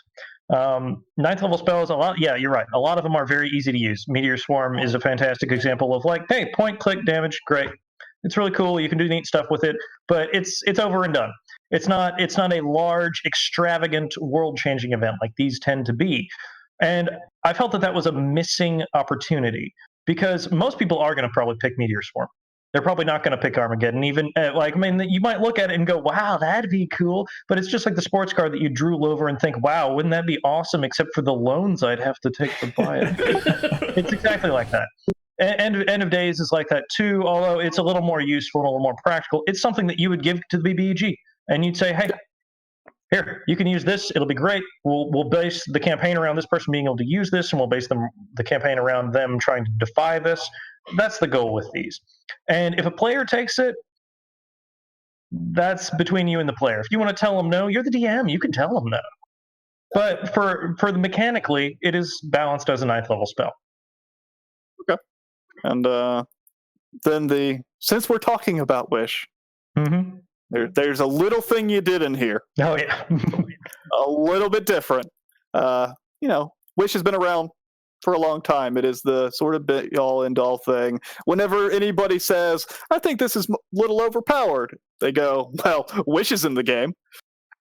You took that concept and changed it a little bit, and I love what you did with it because of the problems Wish has. Wish has the problem of you can do whatever you want, and there's no guidelines. There's no anything to base it off of. You could say, "I want the world to end." And some DMs will go, "Well, he can cast Wish. That's what it does." Some DMs will go, "No, it doesn't have the power of that." But there's nowhere to look in the book or anywhere to actually find a ruling on that. You made something called Touch of Infinity.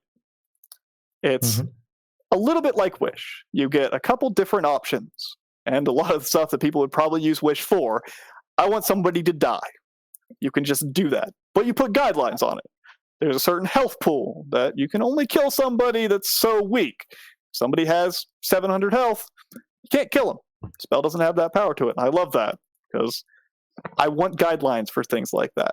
It's hard to say no to somebody when they go, "I cast Wish to do a thing," and you have to go, "No, sorry," because there's nothing to point to against that.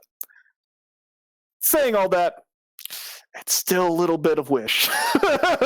Oh yes. What are your thoughts of Touch of Infinity?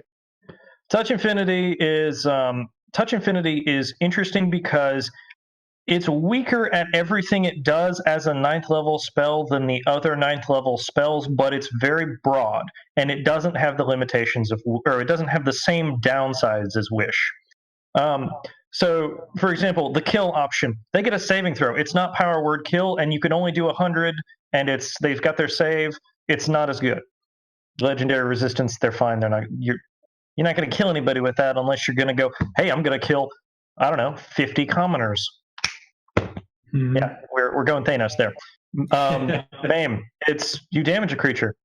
Yeah, it's the same kind of thing. You can go boop, and hurt them, but you can only target up to a certain degree. You can move people around. Boop. That's great. Teleportation is absolutely fantastic. But if they're unwilling, they get a save. And the hit point cost. You only get so many movements. You only get so much movement out of that. Shaping the World, same kind of thing. There's so many spells that you can use to absolutely redefine the battlefield. There's so many spells that you can use to absolutely reshape reality. It just takes longer. This is a 9th level spell. It should be pretty quick. It's like Wish, but it's small, and you can manage it. And that's the goal. I wanted something that could replace Wish in the toolkit of most people, and, hey, it's got a downside. It's 2 levels of exhaustion. If you use that every single day, you're going to die within a week. Gotcha. The thing, right, is like kill can hit a single person for up to 500 health, if I'm reading it right? No, hold on. Spending a number of points equal to its remaining health point total. Yes. So if it has 385 health, charisma save or you're gone. If you fail a wisdom save, you are now in the sun. So now it's my defense, on the front line of this spell against Brendan's rabid hate of Wish is that Wish is already a thing, and if your player wishes the BBEG of the game into the sun, that's to me. That's that. If it's a problem, it is perhaps a table or group problem. It is something that perhaps you have to kind of, maybe it's a session 0 thing, towards the end of everything, hey, are you guys okay with blood, guts, and gore? And also, let's talk about Wish. Let's talk about what you can and can't wish for. Maybe that should be the disclaimer that they put in parentheses at the end of Wish is, also, discuss with your players what you're okay with, right? Because, Brendan's definitely of the mindset that he does not just want, our sorcerer to hit level 17, get Wish, and wish the BBG away. That is the epitome of anticlimactic, right? And then you just have to reach down as God and say, no, you don't. And that's not a good feeling for anyone. And Touch Infinity, I really do like the way that you have quantified it. But like you said, it does still get... It still has that one problem, at least. I don't think it has any of the other problems. It doesn't have all of our ACs are 30 now, or all of our stats are 30 now, or, we all have Holy Avengers or something. It doesn't have that problem, right? Because you can only get to a certain gold cost. It doesn't modify your stats. You can't just ask the heavens for whatever you want. But in terms of just removing problems that are health pools away from you, it does have that issue, right? Of just, you're in the center of the earth. You're in another dimension. You're just dead. The beholder is just gone. And I guess by the time you have 9th level spells, maybe just killing the beholder like that is really cool and probably should be something you could have be an experience. But at the same time, if the ancient red dragon, who is the big bad evil guy, only has 499 health, he is 1 charisma save away from just, I don't feel so good, Mr. Stark. Yep. And it's obvious that there's a little inspiration legendary behind resistance. You've probably beaten him into submission already. Yeah, and that's the other cornerstone of this spell is the idea of legendary resistances. It's got saves. There's no free you wins, and so that's what I'm really banking on to try and keep it manageable. Is what happens? He makes his save. How? Legendary resistance.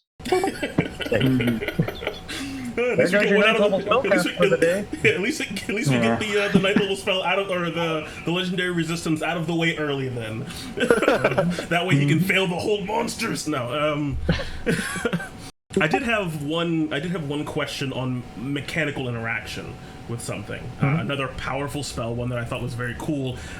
Carnage. Yes. There was a discussion that I was having in trying to, talk about this spell and whether or not it's balanced or what have you. You can use your action to continue your deadly assault in this spell, right? You're doing the initial teleport, 60-12 damage to everything within your reach, which is a little weird, because I was like, what if you just made a jelly convocation bugbear, so now you're a giant jelly bear who is killing everything in 20 feet around you. That's a very edge case kind of situation, but it is very interesting to imagine. And then you can go into your second use, teleport, do a cone, and then you get the third use, which has a very fun condition attached to it if you hit, which is paralysis. How does this spell interact with action surge? So, you're using an action to produce this effect. You can use your action to continue it. So yes, technically, by all means, you could action surge yourself into the fourth use immediately. If you chose to do that and you multi-classed enough for that, that could be your thing. But you're also sitting there with your 8th level spell that you've expended to do this, and you've expended your action surge, and you've specifically designed your character to be able to do that. You put a lot into getting this, and so I feel at that point, you could have taken those other 2 levels and you could have gotten a 9th level spell instead because you just sacrificed 2 levels to get fighter and get action surge. I get to also use a weapon, and I also have all these armor proficiencies, and I never shirk at having action surge on a spellcaster. Oh yeah. And then critting for 12d12 and 16d12 is pretty fucking cool. Oh yeah. I just wanted to make sure that checked out. All right, that's interesting. All right, I like it. Good to. And this is basically all rounding out to say sort of the final conclusion on my part, and I'm sure it's one of those PSA moments for anybody doing homebrew, is that when you're doing new things, creating new concepts and stuff, you're going to have naysayers. You're going to have people like me that come up with the combos that say, ooh, that seems like a little bit too much. How can I break that? And a lot of it does come down to acting in good faith, I suppose. I try to avoid, when looking at stuff, saying, this is great. I think it might need the DM's opinion on it, though. And I don't really like that.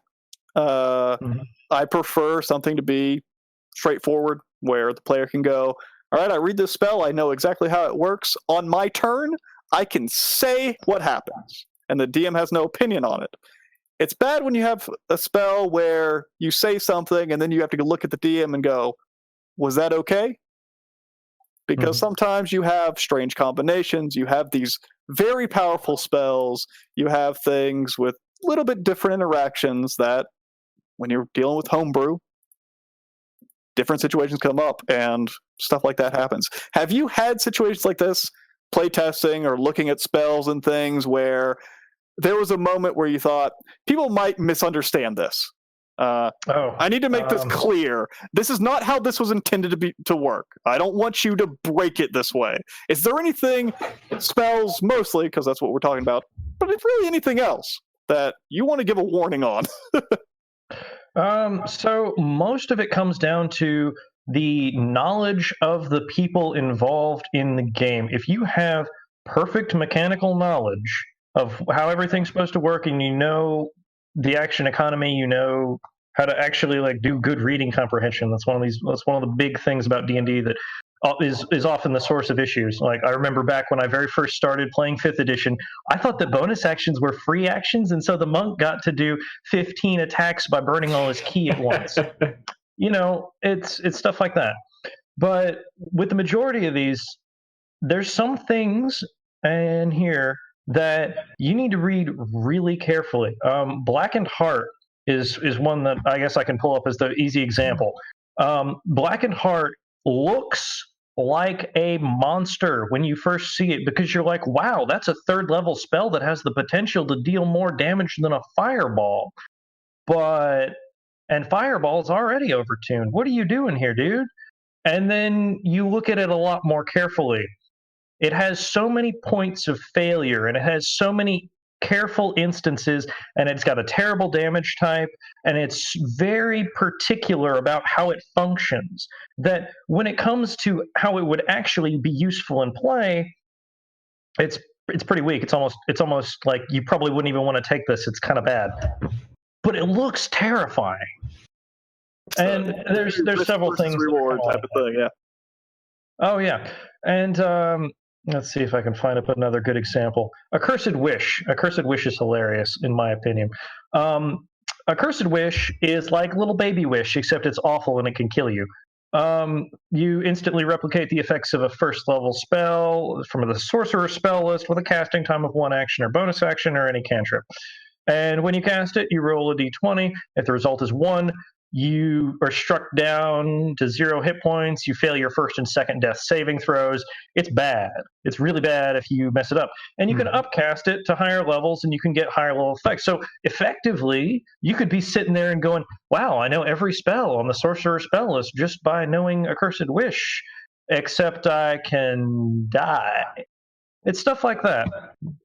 Where with that one, the downside's really obvious. It's pretty simple on how it works.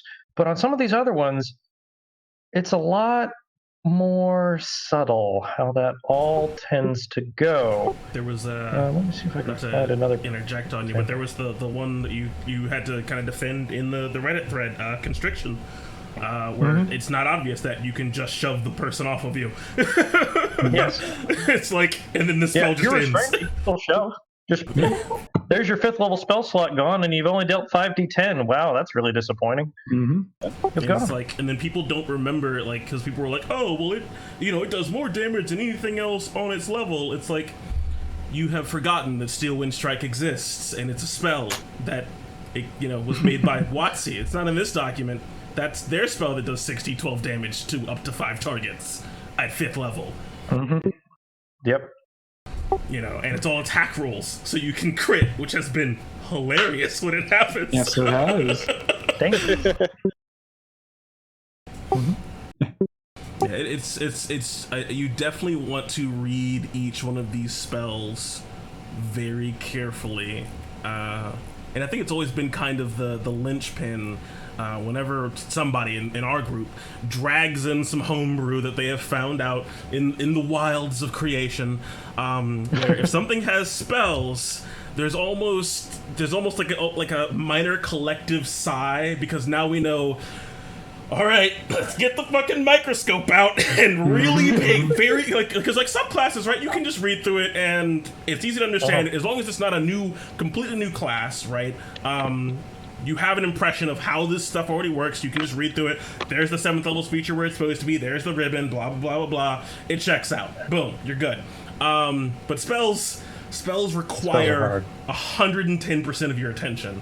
And then even perhaps more so, because now you have to remember all of the PHP spells. You have to remember all the Xanathar spells. You have to think about, okay, well, how does this check out on damage on curve?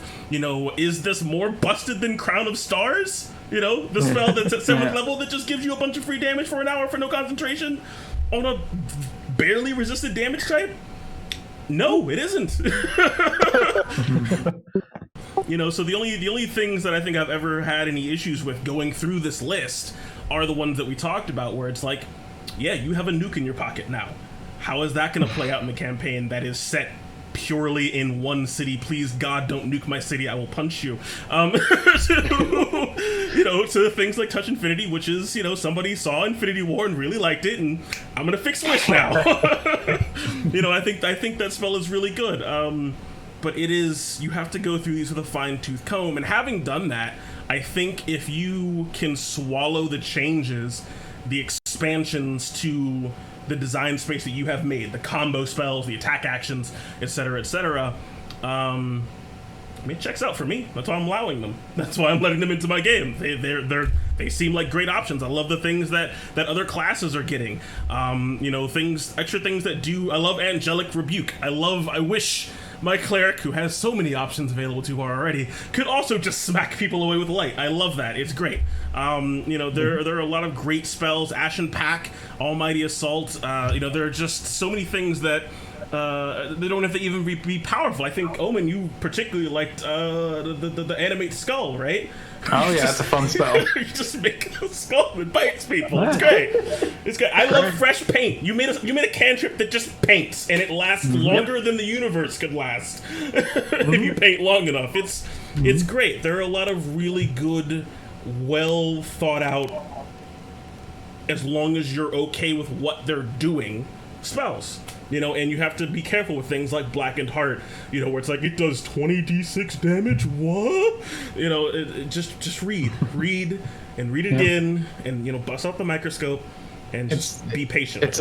It's a microscopic cross-section with any spell. It's looking through everything that's ever existed, anything that's been printed, and just making sure it either lines up, or it's just, if it's weak, well, then why would you use it? Is it fun? Is it just flavorful? Like, everything that goes into it's very complicated process.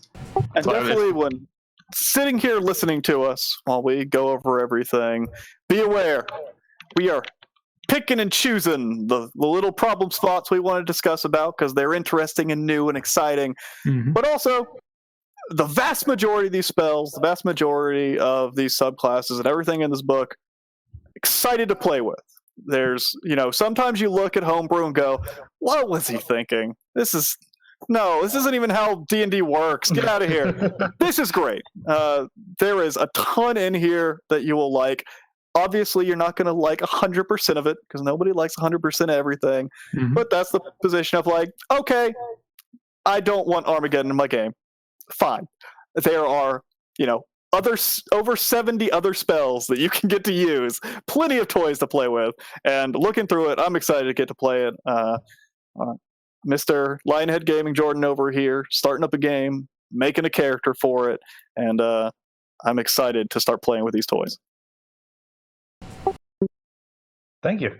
I'm glad that you're enjoying it. Yeah, it was quite a marathon to write. So I'm just thrilled that it's finally done-ish. Done. Let me think. What's next on the agenda, Monsieur Brendan?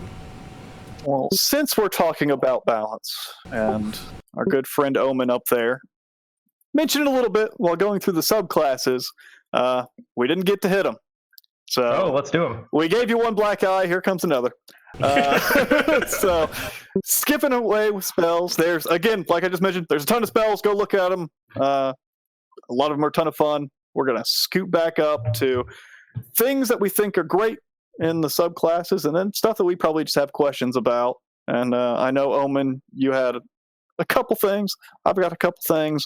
I've been talking for a long time now. I'm going to shoot it back to Omen so we can talk a bit. Sure. Let's see. I think the one thing I want to touch on going back up the list was the black. No, Path of the Black Star. Path of the Black Star, and a lot of that was more or less covered with the conversation regarding the attack spells, especially considering monks with their flurry of blows. That seems like the core strength behind the Black Star is it has access to these spells, albeit you're spending key points and a fair amount for them. I feel like a lot of that was potentially covered in that area, considering that that's their main strength. Going up from there, where you at?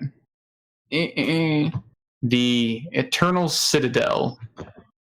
I think just cross-referencing, like, this one definitely stood out as just it's a good subclass. It's a strong subclass. You get it. Was that like was it intended to be just solid in all regard? Just it's one of those things where this was actually the one that put me on the map for everybody, I think, because when I was first doing these, I did the Shadow Cat was the absolute first one ever.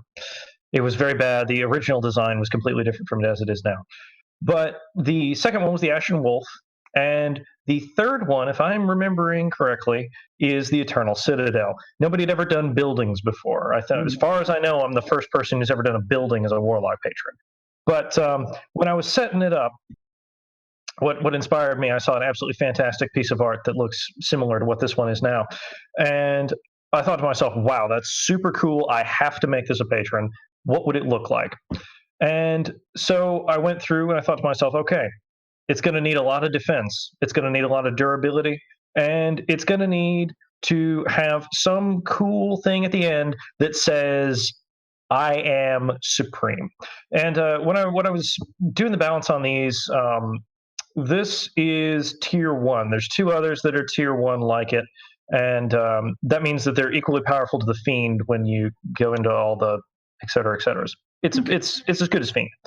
So the deal with it is that Righteous Guardian was a contentious thing to begin with. I had to really figure out how much that exactly should be in terms of durability for the party, how much that actually is worth.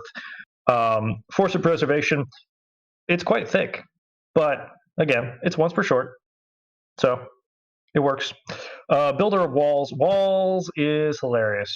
I thought that one was probably one of my more favorite out of everything that I've done, just because of the implications and what you can do with the Eternal Citadel after that. In the expanded version and the full version, I go into how you can pretty much create the largest building on Earth over the course of a year alone, single-handedly, with just conjured walls of stone. And you can build a staircase to the moon if you've got a century, but you do because you're the Eternal Citadel. And so if you live long enough, you can totally do that. But yeah, it's... this is, like I mentioned before, my favorite. of these. The idea of you have a horde of enemies before you, they're coming at you with a snap of your fingers, walls of stone rise up around them, and now they're trapped. And guess what's coming down? A giant beam of light from the heavens to smite them before you, and there's nothing they can do about it. My only question for you, and it's a balance question, coming at you. Down to the Aeons. This is the god beam we are mentioning. Basically, what it says is, as an action, you set a point of light.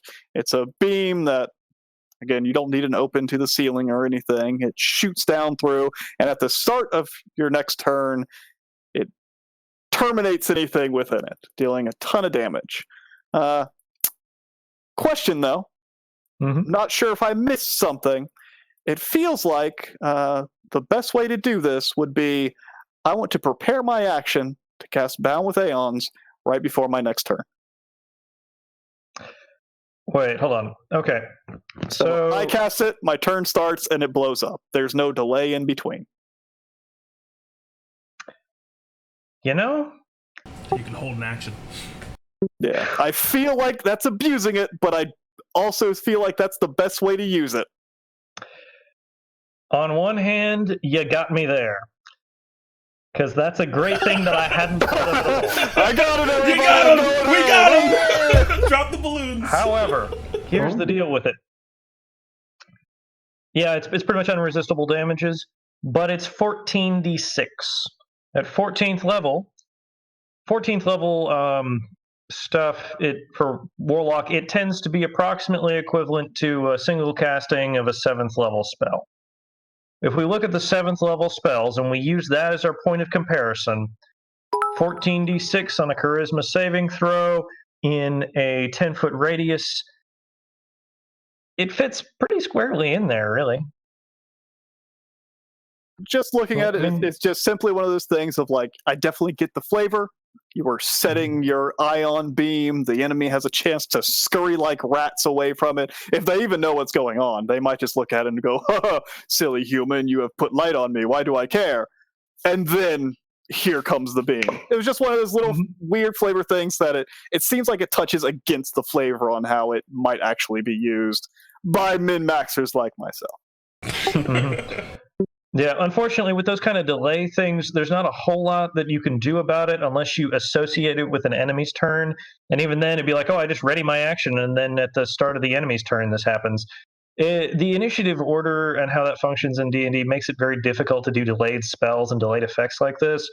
I feel like it captures that for the most part if you don't do what you're suggesting.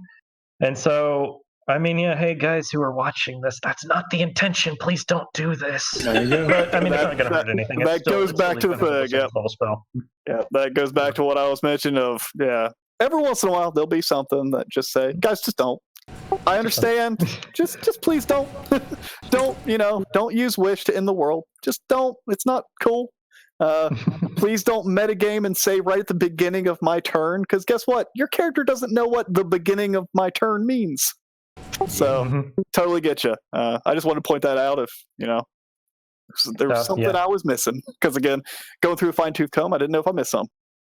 Change at the start of your next turn to after 6 seconds, a beam of gold. There you go. Boom. It is impervious now. You can't stop it. It is eternally balanced. There you go. I like, because someone in the chat did throw that out there. It's like, well, you could make it just happen after 6 seconds. So now it is guaranteed to have a 1-round delay. That could work. I might do it. We'll have to see. Yeah, patch it. There you go. There you go. Good stuff. All right, Omen, is there something else? Those are my two. Again, the whole point was I was trying to tie them into the talk of like balance, power building. Gotcha. Perfectly balanced. I mean, I'll pop on to something else I want to talk about. All right, let's do it. And you mentioned it there for just half a second before moving on. Your Shadow Cat. Oh yeah. Not the Warlock, the Barbarian. The great Cheshire Cat flavor with the big old grin across the face, disappearing into the darkness, your mischievous little ways that people just can't quite understand. My question for you, why is this a barbarian? That's why it's a barbarian. Yes! That's exactly why it should be a barbarian! God, thank you! That is the exact response I wanted to hear. Fuck yes, this should be a barbarian. Yes, that is exactly why. So there were a lot of people who told me, you should totally take the archive and make a wizard archive class. And I'm like, yeah, I mean, I could, or I could make a barbarian. And what should I do with the Shadow Cat? Oh, I could make a rogue, or I could make a barbarian. And as I thought about that, I grinned that big old grin, and then I thought to myself, what better thing than somebody who's gone completely mad and has this big old smile painted across their face the whole time that they are murdering everything around them. Yes, Good deal. That's why it's a barbarian. Go buy this book. Circumventing your expectations. It's amazing. 'Cause I certainly like that. I love the flavor of the Shadow Cat. My biggest concern of it is it is certainly the Cheshire Cat.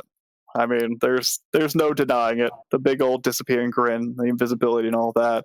And at the end of the day, though, you're still a barbarian. You're still of course. You're still using strength weapons. You're still raging, and you're doing extra damage on hitting something real hard. And I just couldn't remember the Cheshire Cat doing that. But if it all comes down to getting around your expectations, trying to fool the eye, and you see a big burly man, you would never expect him to disappear in a puff of smoke. Love it. Mm-hmm. Trickster Barbarian, just it my heart almost burst when I read what this actually did. I was so... I mean, as you can see, my reaction to just what it is you said, it is perfect. It is breaking the norm in a way that when you take, I think, maybe 2 steps back and really just appreciate what it's trying to do, it's outstanding. I am so excited to play a Path of Mercurial Barbarian. It is, the character concepts are just laid bare before you. Things you have, you put the stool underneath someone so they can see past the tribal grog fucking wall that everyone else sees, and you could see other options. Not to say that you couldn't do that on your own. Of course you can. You can do whatever it is you want to do. One of my favorite barbarians was somebody who's just a prince who is also a barbarian, and you never expected, and that's great. But this is the mechanics of your class supporting something different rather than just your role-playing being different, because at the end of the day, yeah, you're a prince, but you're also a bear totem barbarian, just like the naked dude standing next to you. This is very different, and it's outstanding, and it is one of the best components of this whole thing. It's why I gave it a 10. I didn't particularly care that much for the actual warlock, but this barbarian, whew, very good. Very, very good. I do think that this barbarian and that of the archive do something that I want to see more of in barbarians, which is, rather than just changing the flavor of like their setup or where they are, taking away from the tribal aspect, it's finding like a new source of rage beyond just anger. It's like you're going insane, or you're just wicked, and it spreads a big crooked grin across your face. Like, I love that idea, and I want to find more things like that, like finding new ways to flavor your rage. Mm-hmm. It's great. Thank you. Now I've got one more thing. All right. It's a bit of a doozy, a little bit of an argument. I don't know if anybody else got anything else we want to talk about subclass before we hit it. I think we're ready. Should totally buff the Serpent Empress. I have no interest. It won't save you, Jordan. It won't save you. Please. I wonder who's playing that. I think there was one point, going back a little bit, just pulling back the tape.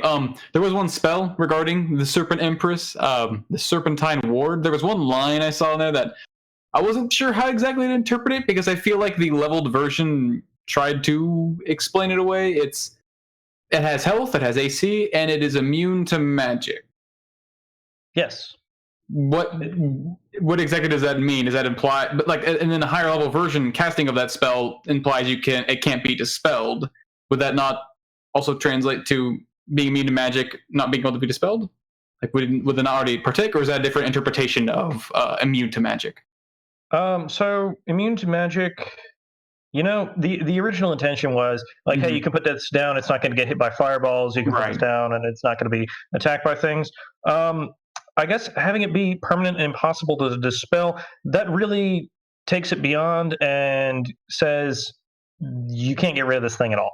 Well, yeah, It's going to exist unless you kill it. and then that's fine. What I'm saying is that the line of it's immune to magic makes me think, okay, so I can't dispel it, I can't do anything, get rid of it. And then it's like, well, but then you level up, and then it says you can't dispel it. Can't you already not dispel it because it's immune to magic? That was the contention. The intention in that is to make it permanent and impossible to dispel is the usual wording for things that happen and become permanent, like Wall of Stone. Mm-hmm. And so that's the reason that I put it like that. It's already immune to magic, and it is kind of impossible to dispel by that standard. Okay. So that's more of a wording thing than the intent being different. Okay. I was trying to understand challenge the original intent with it. Yeah, I was trying to understand the intent of it. Okay, cool. That's my thing. Okay. All right. So moving on to the hard one. This is one that Let's do it. we've looked at for a little bit, trying to think of what is this thing doing, and it seems strong. All right. It seems a little bit too much. Let's hear it. It's a real basic thing, but does it seem like much? Looking at the martial archetype, the Discordant. This is your sound fighter, a man that fights through vibrations and the sound about them, able to control it. Going through each one of the little sections of its abilities, it seems like it just gets better and better and better, to the point where it makes a perfect package of thinking, this might be doing a little bit too much damage. It might be a little bit too synergistic with itself. It might be just a little bit much. And I don't know, maybe, is this one on your top tier list? Is this maybe a sleeper? It's a on the watch. This one has I got some player feedback on it when I was doing the original design. It's changed a little bit because of that. The deal with it is that the Ring the Blade became the core idea and the core concept behind the whole thing. It's all about that I'm going to hit everybody. There's nothing you can do about it. And there's not a whole lot of features in D&D that do that. Like Magic Missile is probably the only one that everybody can name off the top of their head as the I'm going to do damage, boop, done. There's not a lot of that. This is one of those few things. And I wanted to make it cool and make it something that you can really get into.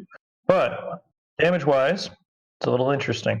Because when you deal with the consequences of it hitting everything around you, it turns your character into a fireball.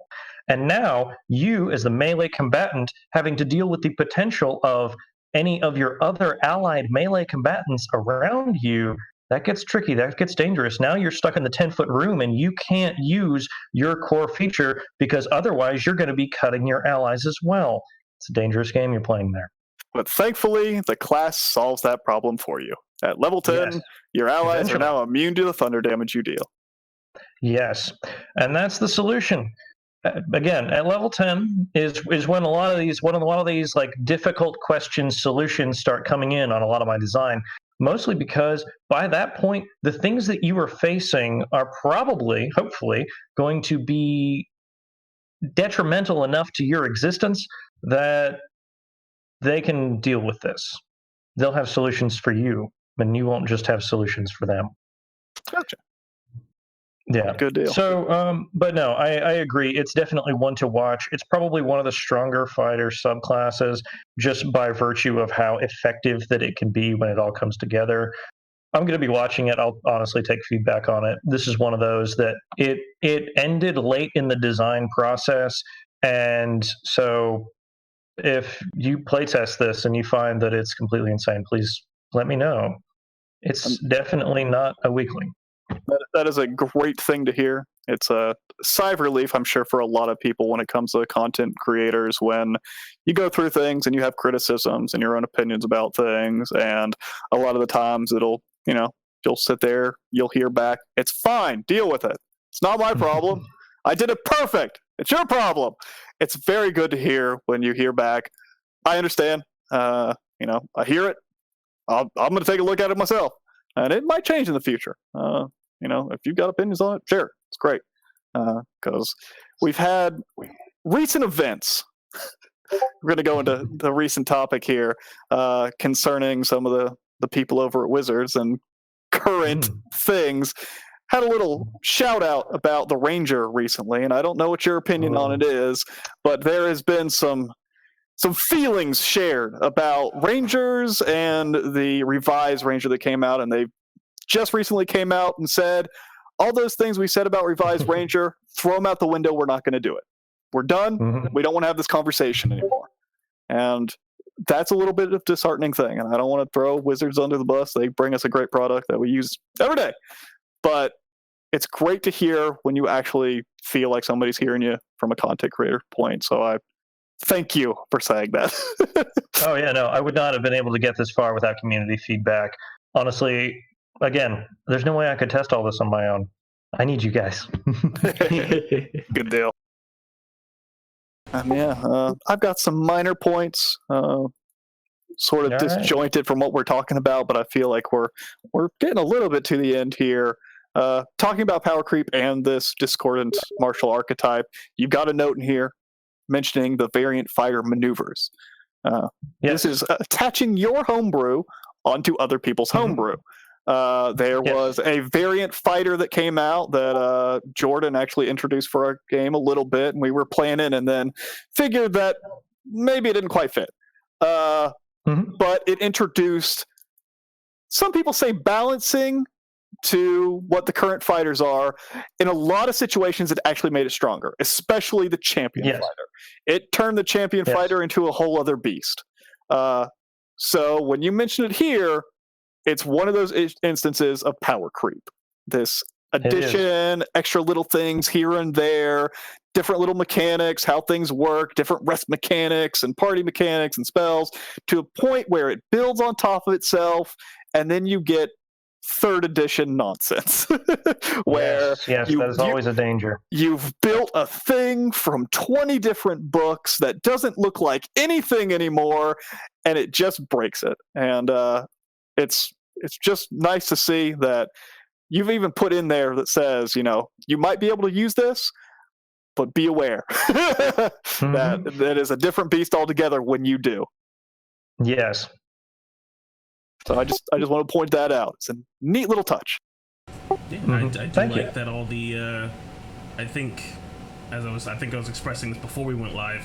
All of the sorcerers tap into Sword Meow's tweaked sorcerer, which I think to me just is the sorcerer. It doesn't have some of the same kind of issues that I think we have, at least in our group, with the variant fighter. I really like the variant fighter a lot. It needs, I think, maybe just a bit more work, but I do like the fact that there is this cohesiveness, at least, where here are some ideas. If you're using something that I know, as I being you as the creator of this is very popular, here's some ways to help integrate this into your game. Power creep is something, of course, to be cognizant of, but you just have to figure out what it is you're going to include, at your table. I realized that my game was getting pushed back as I kept having to put things together long enough that your document was going to be coming out. And I was like, I really want to use this. I don't know what's in it yet, but I like Genuine Fantasy Press's stuff. I like what he's done before. I'm going to go ahead and pull this stuff out of my game, and I'll put this stuff in instead. And, I think you just have to kind of figure out, what is your table book set going to be when it comes to third party at this point. Because we know we're not getting that from WotC this time. They've already said we are trying to avoid the splat book history. We're not going to go down that road again. A lot of people were already like, Xanathar is just too much in itself.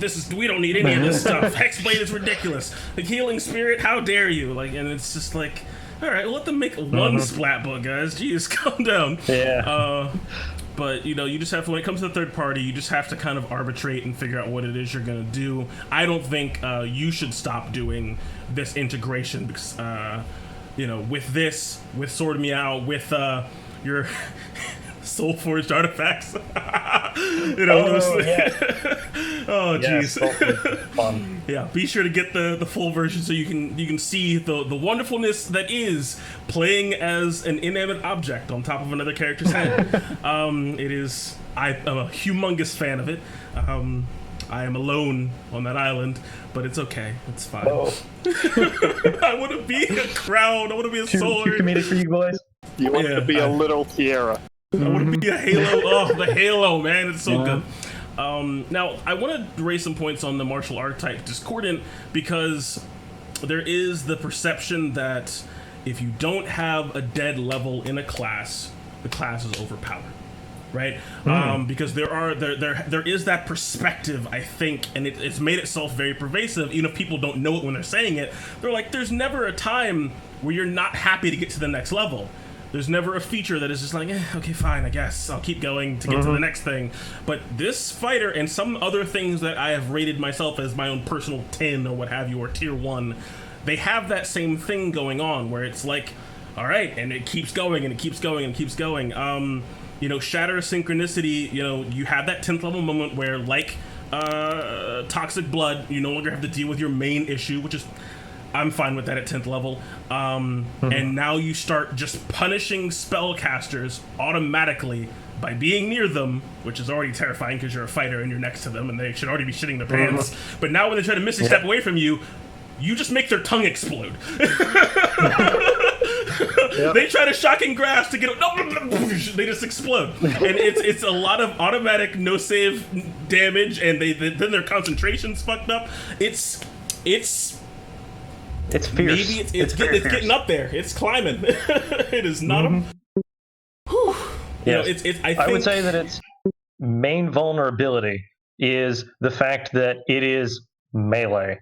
That is the one thing that it doesn't have at all. It is not the sharpshooter fighter. It is not the person who's going to sit back from 200 yards away and murder everything with +10 to every single damage roll on 4 attacks. It's not that. You have to get up close. And for somebody with fly, it's a joke. They can sit there and go, oh, well, unless you've got your own person willing to make them fly after them, you're just going to kind of sit there on the ground and look up and go, man, I really wish he wasn't casting Fireball on me right now. I mean, that is true. That is true. It is definitely on the strong side. I'm going to be watching it very carefully. Yeah, it is. I mean, you start doing AOE's. So I mean, if they're flying, if you're inside of a dungeon, and of course, I don't want to try to say that you have to balance around. You know, hey, the white dragon is right next to the pit of lava. It'd be a shame if somebody else just blasted him in there. Like, yeah, okay. In a perfect world, sure, some things are going to seem stronger than others or whatever, overpowered. And I'm not trying to say that this is something you should balance around. But, you know, I mean, you do have a bubble that you can just do of, at that point, 15 thunder damage around you that no one gets to save from. And then you start getting bonus action dash disengage. So now, if anything's on the ground, it's not going to get away from you. And nothing will stop you from getting to it, which is evocative as hell. It's amazing, and it's great to imagine.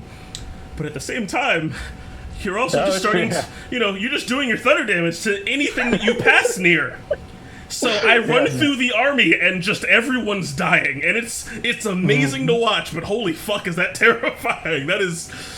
It's getting there. I'm glad you're keeping an eye on it. I would not say that I'm not in a position design wise to try to balance this myself. I'm thankful that none of my players want to play it. Because it's Thunder is not very concerning. Jordan, I gotta tell you something. Oh God, no! You're not allowed to change. We talked about this, Brendan. You are stuck. You are done. But just I would definitely say if you're watching this, be sure to use Gen Frenzy Press's email or the Discord or Reddit to give feedback. This is something that will grow and shape and correct itself and evolve and be complete after a point. It just needs to be played. There is a free mechanical version, which there's a link to in the chat for, so you can follow along with us and all that. I'm just keep an eye on it. It is really cool. I wanted to grab a polearm and grab Sentinel, and now you can't get away from me, and you're just gonna keep taking damage. It's it'll be fun. It's fierce. It'll be a lot of fun to play. Okay, Anything else? Do you guys want to talk about races or anything? I don't know. We did skip over the races. We picked out the pieces we wanted to talk about, and there's not enough mouths on our end that each person got a piece, but we can certainly talk about the races. We got a bit of time left, not a ton. I know we sort of scheduled for 10 o'clock or so. If there's anything you guys want to talk about, have at it. Sure. For me personally, I love the idea of the races, of sticking variants on top of what the races already are, because that is definitely something that's somewhat missing in 5th edition. The idea of, I want to play a human, but I want something weird going on with me. I want to play an elf, but I want something weird going on with me. And I don't particularly want to be a warlock. I don't particularly want to be a barbarian or something, but I still want that flavor mechanically. I don't want to just RP it. I want there to be something. And this is able to add that on there. I want to be a human that is gifted with the gift of flames. You can actually do that now mechanically without just sort of saying it and going along with it and having no real mechanical option to power it. And that's what adds it in here. It is a weird mix, though. You've stated in here about how you balanced it. People have used this before. There's sort of a point system when it comes to class features and stat bonuses and things, and you said you've balanced them all to a certain stat point to fix with everything that's already available. And but you do sort of end up with a big list of stuff for your races. What are your thoughts on that?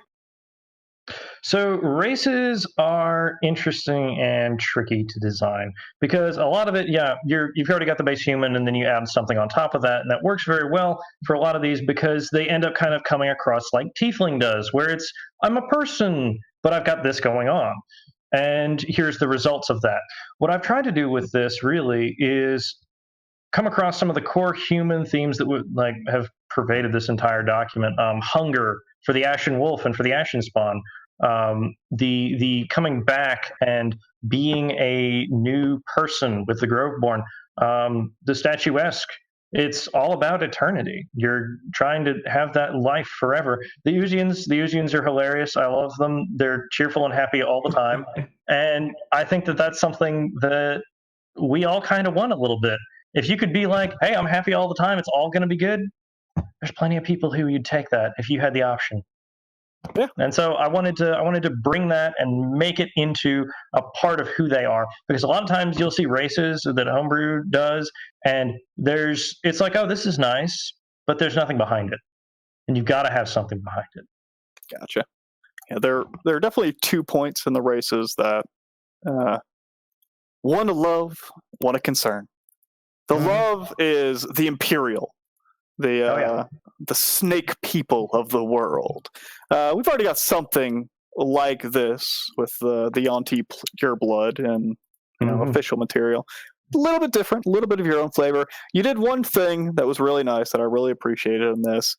It's not even, there's no numbers attached to it. It just says you can use your concentration to hide your snake attributes. So you look like a normal person. I think that was a great, elegant way to deal with that. We've got a part like that right now. We're dealing with an issue in one of our campaigns that actually Omen is running, where one of our characters, Yuan-Ti Pureblood, not a great way of hiding her features, so she uses a bit of disguise self. But it runs into issues of what happens when she's sleeping, things like that. As she appears in the box next to me. So it would be wonderful and so elegant if she could just use her concentration to do such a thing. I love that part. I love the flavor that courses through these things that don't need to be mechanical to make all the difference for races, to actually make you feel like the race. Yes, with these, I definitely wanted to bring out all of the conspiracy theories about reptile people and they're among us and all that. And I also wanted to make something that people who wanted to play the Yuan-Ti could use that doesn't have magic resistance. Because the Yuan-Ti are a huge point of contention, and a lot of people dislike them because they're overpowered. And so if you want to play a Yuan-Ti and you don't want to be that, you can use these stats instead, and you'll have it all set up for you. And the other very elegant thing is you took races a little bit different when it came to stats. We've all got, I get 2 dex and 1 wisdom for my wood elf. That's just what I get. That's what all wood elves get. For you, change it up a little bit. You want to talk about how you managed that and what made you come to that decision on why you wanted to do it that way? I also am a horrible min-maxer. I will be easily influenced by the racial attributes that things have. If it's a +2 dex versus a +1 dex, I am way more likely to take the +2 dex option. And that means that I might pick something that I don't necessarily want to do. These are already kind of weird. And so what I was trying to design them, I wanted them to be open enough that it's like, oh, well, if I can get the stat that I want and the ability score increase that I want, I'm more likely to play this race. I'm more likely to enjoy myself. I'm going to have a good time because I feel like I've done something that I will enjoy. And from a mechanical perspective, there's not any real difference between +2 to 1 and +1 to 1 being set versus being able to choose. So why not choose? Give people the choice. Gotcha. If you would have your way, would you have wizards change around to be that system? Yes, I definitely would. Because I think that it would be healthy for the game to open up just that tiny little bit. Gotcha. But then I can't use... I said I can't use the fact that I played a Dragonborn wizard as a point of, like, I'm not a power gamer. Haha! I took 2 bad stats for my wizard, and I'm great. You're bad. This is certainly a point of discussion that I'm sad that we're not going to get into. I'm going to force us not to do it because we would be here for days of the conversation between having a ton of options and being limited, and how being limited in your options could actually make it more interesting, more fun, or whatnot. Because again, that's been argued to death on if you say, I don't think races should have stat bonuses at all, because then it doesn't matter. You can play whatever you want. I'm not going to have that discussion. I'm going to stop it here. I'm going to move back to the races. All right. The one concern I have, I think most of them are all great, the statuesque. Oh, really? The statuesque? I thought you were going to say the heraldic. Here we go. All right. No, the statuesque was a little bit... There's one thing in there. I don't think it'll break the game or anything, but it does something a little bit different than the rest of the game. The statuesque takes 1 less damage from all sources of damage after resistances. Yeah. This is not how the game functions. Well, that's why it says it. You intentionally looked at that and said, I want this reduction in damage to be stronger than it usually would be. Yep. And the reasoning for that being like, okay, so you get your slashing resistance or whatever, and you take 1 slashing damage, and you still round up on resistances most of the time, so you'd still take 1 slashing damage, and wow, wouldn't it just be great if I took 0? There's your 0. For the most part, it doesn't really affect anything. But when it does, it's kind of cute. Gotcha. It's cool. I wanted to point that out. It's really cool, right? Because that's what separates you from the dude who has like heavy armor master who can reduce the damage to 1. It's like, yeah, I'm made out of solid stone and metal. I get to take 0 damage. Your sword slides off of me. It's it's the little things. It's a little cool moment. And you mentioned the heraldic. Oh yes, the only race with flying. And I've done my best to make it balanced. I'm going to warn anyone who chooses to use it, hey, guess what? You can kill yourself with this very easily. That's how I've tried to balance it, is if you use this at first level, you may straight up die. If you use it and you fly up into the sky, you could easily fall down and die instantly. But again, flying races are a contentious thing. The Arakaka, however you say that one, the bird people with the wings that they can fly and they can just fly. Them. I think we are in the same boat, my friend. And I wanted to avoid that issue so badly. And Jordan, you can just suck it. Actually, if I can take 30 seconds, I have to run to the bathroom real quick. Sure, go for it. All right, thank you. Yep. That's fair. I will say, if you have any, I think the final thing we'll do, because I know I have quite a few that I've gotten. Feel free now if you have anything you want to ask, PM them to me. Start thinking of any Q&A things that you want to ask, because I believe that is what we'll transition to, and then just go ahead and wrap this up and put a nice little bow on top of it all. So shoot me some PMs. Let me know what you want to ask, and I'll pass them on along. All right, Thank you so much. And there is a ton of stuff we have not covered in this book, so do not think that you got the full picture. Not even close. There are entire sections that I'm sad to say we probably will not get to. There are a complete list of new feats that you can check out. Real neat. Use a lot of the new spells. Get you on a short rest, so you get to pick up a feat and let you taste out some of the new things he's added without needing to be a warlock or one of these subclasses that get these things. So take a look at that stuff too. It's good stuff. And familiars are cool. Whole list of familiars. Oh yeah. They're all super special. They all work in super different ways. They are not just, I have a wolf that attacks.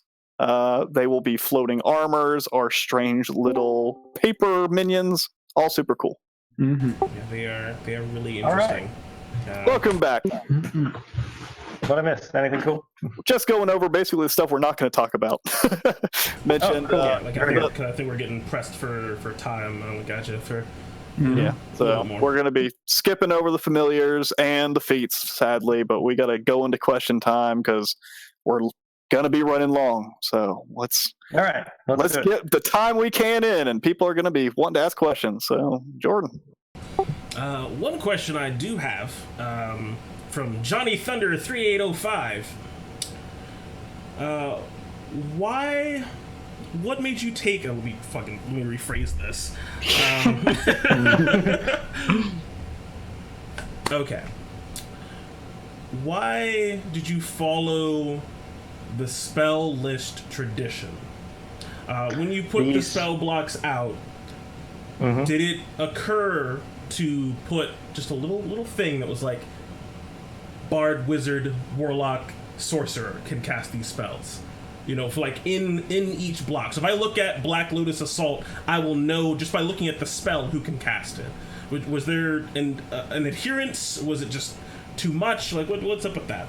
That is something that they want to do. On one hand, yes, it is adherence to the tradition. On the other hand, it is also a question of future classes. That's one of the things that always comes up whenever we're doing stuff. I know it's not 3.5, and so it's a lot easier to do that. But on the off chance that in the future somebody goes, "Oh, hey, I've got a new class, and it's the new big thing," I would rather, stick to the standard set. And if you want to add on to that, you add on to that. Then there's no confusion. It's more just understanding that you're going to have to look back and forth. Sorry, folks.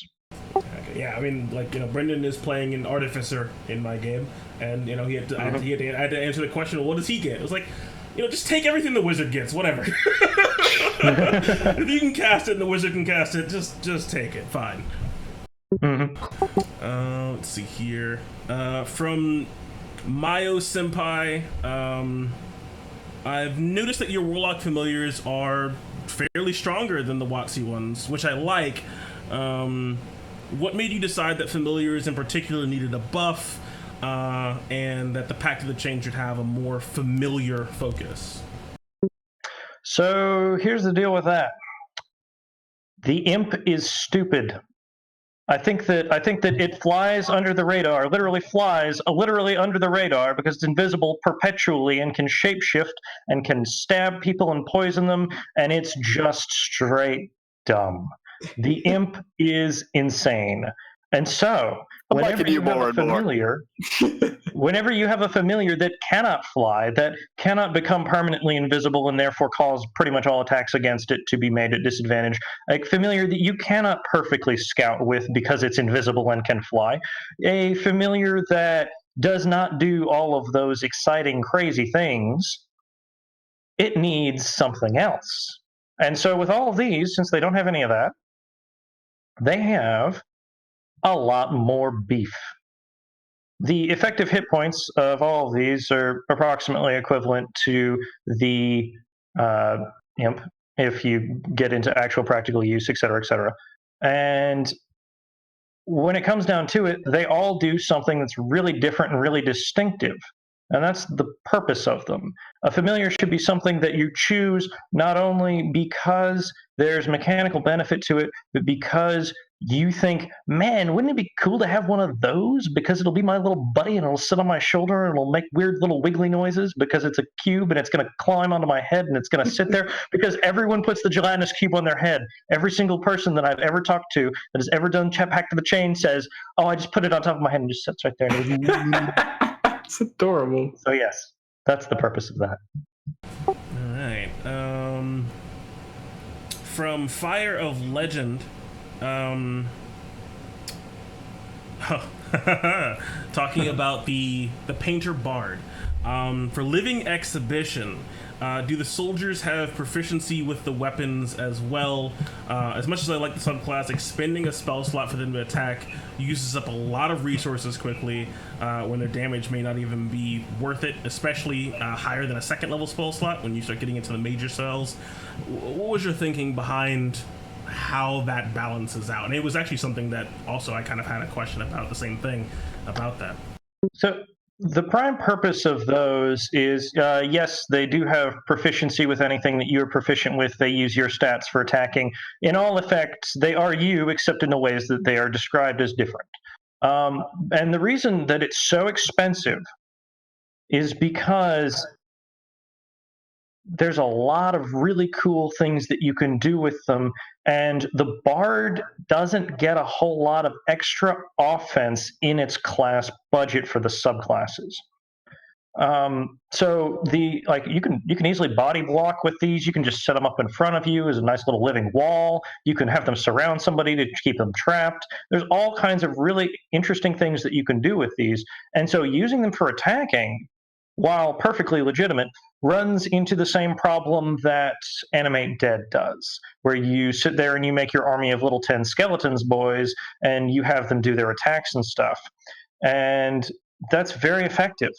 So with this, getting effectively the same thing for a similar cost, this is the purpose for that, is to make it expensive. It's something really cool, so it should cost. Okay. From another Spectre, did you have anything on the mind for other alternatives to non-warlock subclasses? I think the gelatinous convocation is very, very popular because he's asking me, did you have a gelatinous bard? Someone who would ululu in verse. Well, on a couple of them, there's some obvious stuff that I didn't do. That, like, for example, there were some people who were asking me for a perfect chord bard so that you can be a music bard of music, and I'm like, that's perfectly fine. It would be very nice, but I didn't see a way to make it sufficiently different and distinctive enough to drive it in a completely new direction that you can't accomplish with other things. And that's one of the main things I think about when I'm doing subclasses is there anything that you could reflavor to make this? If the answer is no, then there you go. And with a convocation, I think that there's more room for it, but I wanted to do a wizard. And so that's what you get.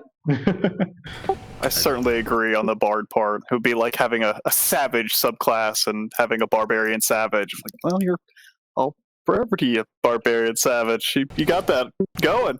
Let somebody else be a savage. Mm-hmm. I want to beat people over the head with eighth notes. All right, leave me alone. Final Fantasy ruined me. Let me see here. Simple question from Tvind_WF. Why was the old Eldritch Infusion invocation switched to the new Blade Empowerment? Okay, so that one is a tricky one. The short answer is it didn't need to exist in the first place. The long answer is it's now a viable alternative to weapon fighting. That's its new purpose, and that's why it's changed. Because early on, The twin blades didn't function the same way it does. The whole thing, the weapons were locked to specific weapons. It all was a lot more constricted, I guess is a good way to put it. I've loosened that up, and so doing, I have created a need for there to be an option to do 2-weapon fighting and an option to not do 2-weapon fighting, because either way, you're probably going to be using charisma for your pack weapon in most cases. So if you're doing that, then if you're taking that and you're taking the invocation that gives you the extra damage and you're doing all those other things, you're getting a lot out of 2-weapon fighting in the end game. But in the early game, it's perfectly fine. This is the same kind of way. You're getting a free shove for your bonus action on a hit, and when you hit that end game point where the 2-weapon fighting would spike in damage, this does the same thing and gives you that bonus action for an equivalent spike in damage, approximately. It's a little less, but you also get a shove. That's how that works. Okay. Something that had come up in our discussion, I'm fairly certain rules as intended, it does not work this way, but raw, twin blades. Yes. You can use your ability modifier and you can add it to the damage of the second attack. You can get 2-weapon fighting style on top of that, and raw, there's nothing that stops you from adding your ability modifier twice. It's a very obviously it should not work this way, but it was something that I think was had been brought up. So just don't do that because you can't. Yeah, just don't do that. Actually, if I'm understanding and remembering correctly, raw, you're not allowed to add your ability modifier twice to the attack damage of an attack with a weapon if it's like obviously charisma, the invocation that gives you charisma to damage aside, like the intention is that you're not allowed to do that under any circumstances, usually, quote unquote. I think that's for proficiency modifiers. Proficiency I bonus. don't think that applies because there is something that is just raw. The warlock, the hexblade does just do that. They get to add their charisma twice, I believe. Might be thinking wrong. No, well, they would with the invocation that gives you the necrotic damage on top, and that's what it is. It's bonus necrotic damage. You're not adding to the attacks damage. You're adding. Yeah. You get what I mean? Yeah. It's not adding your bonus. It's adding or it's not adding your modifier. It's adding a bonus equal to your modifier, and that's correct. Different. That's gotcha. Yeah. Yes. Look at it. But yeah. But your intention for that is for them to not stack, correct? No, they should not stack. Don't do that. So essentially, you're picking up an invocation that includes the fighting style. Correct. Good Yeah, stuff. it's the fighting style as an invocation, and you can get the weapon. Yeah. Because in most cases, it doesn't matter. Would you think of changing it to just say you get the 2-weapon fighting style so people don't have that misconception? Because they do know that you can't get a fighting style twice. So they'd be like, oh, I already get it, so I can't get it another time. On one hand, I would say yes. On the other hand, I would probably just have to rewrite the whole thing, and that just gets kind of weird because then it's like you gain the benefits of the 2-weapon fighting style, which are we're not trying. OGL says reduce your repetition of anything as much as possible. So I'm trying to do Gotcha. Yep. But no, intention-wise, we're good. We're good. From Is-Fi, I believe, Is-Fi or Easy-Fi. First of all, I'm a big fan of the compendium. 2 questions. First, how do you go about play testing? Do you set up encounters in a certain way to just test out fights, or do you just run it in a game or something else? And then, how do you decide what level a spell should be, especially a utility spell that doesn't do damage? So, playtesting, a lot of it's white room encounters where you effectively go, this is how much the damage that this subclass should effectively be doing in this kind of general, broad, perfect situation. And then we kind of go, okay, how often is that perfect situation going to happen for this particular feature? What things are going to impede that? Is that going to be easily achievable? How much can we rate that down and therefore give it more budget because it's really hard to do? That kind of thing. A lot of it's actual play and just seeing like, okay, here's like the Frost Giant. This is what it should be able to do, and here's how this encounter would go in the blank room scenario. And when you start adding environmental effects and everything on top of that, it's really just it's kind of an art, and it doesn't always go perfectly. So again, if you guys ever encounter anything that just comes across totally weird, do tell me. The situations second of, part of well, I got a magic item and it broke the class. You got a magic item. That's not under my control. That's Yeah. One of those The second part of that situations. question. What was the second part of that question? How do you go about deciding the level a spell should be, especially utility spells that don't do damage? Oh, that one is, again, always try and find if there's anything vaguely similar to it and use that as a baseline. But the other half of that is it's a little bit of guesswork. It's a little bit of how much would this affect a campaign at X level. So if it's a 3rd level spell and you just hit 5th level, we should assume that you're going to be encountering threats that are approximately going to be kind of like this. Your plots are probably going to go along these lines, and the challenges that you should reasonably expect to be able to overcome kind of look like that. And if the utility spell allows you to easily solve one of those challenges, then it probably needs to go a little bit higher. If it helps, but it doesn't perfectly fix it, then it probably is suitable. If it puts you a step in the right direction, but it doesn't really do a whole lot more than that, then you might be able to increase the power a little bit. You might move the spell level a little bit down. Again, spells are really hard, as they've mentioned before. Yep. From the Giratina, he was calling attention to a spell as we were talking about spells. Shrill Whistle. Oh, Shrill Whistle. Yep. Is it just better Magic Missile? It is and it isn't. Shrill is one of those things that is specifically designed to give a little bit of a power buff to certain things that decide to take it. Magic Missile is very effective because you're getting an assured amount of damage. You're getting it in an assured target. Shrill Whistle, it's a little bit to everybody. And again, it's one of those to watch. But for the most part, no, I would not describe it as a better Magic Missile. Mostly because it looks big. It's pretty small. We've definitely have our conversations about it. My biggest concern is that for what it is, it scales real well.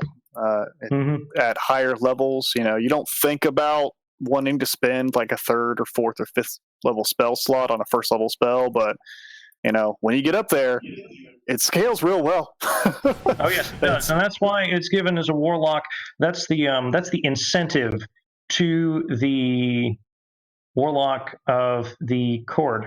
That is its offensive thing. That's its little hot ticket item. Then it goes, I'm special because I can do this as a warlock. Bam! That's its thing. And so for everybody else, yeah, it's one to watch. I'd probably see about maybe dropping it to 1d6 or something, but we'll see. Yeah, because it is on a lot of people's spell lists. It's on the sorcerer, but I mean the bard does get it.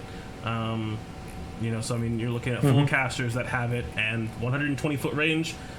We play on a virtual tabletop, so that's the map, as we often say. Because it's the whole map, and so everybody just takes 5d8, no save, and they take it again, and again, and now everything's dead.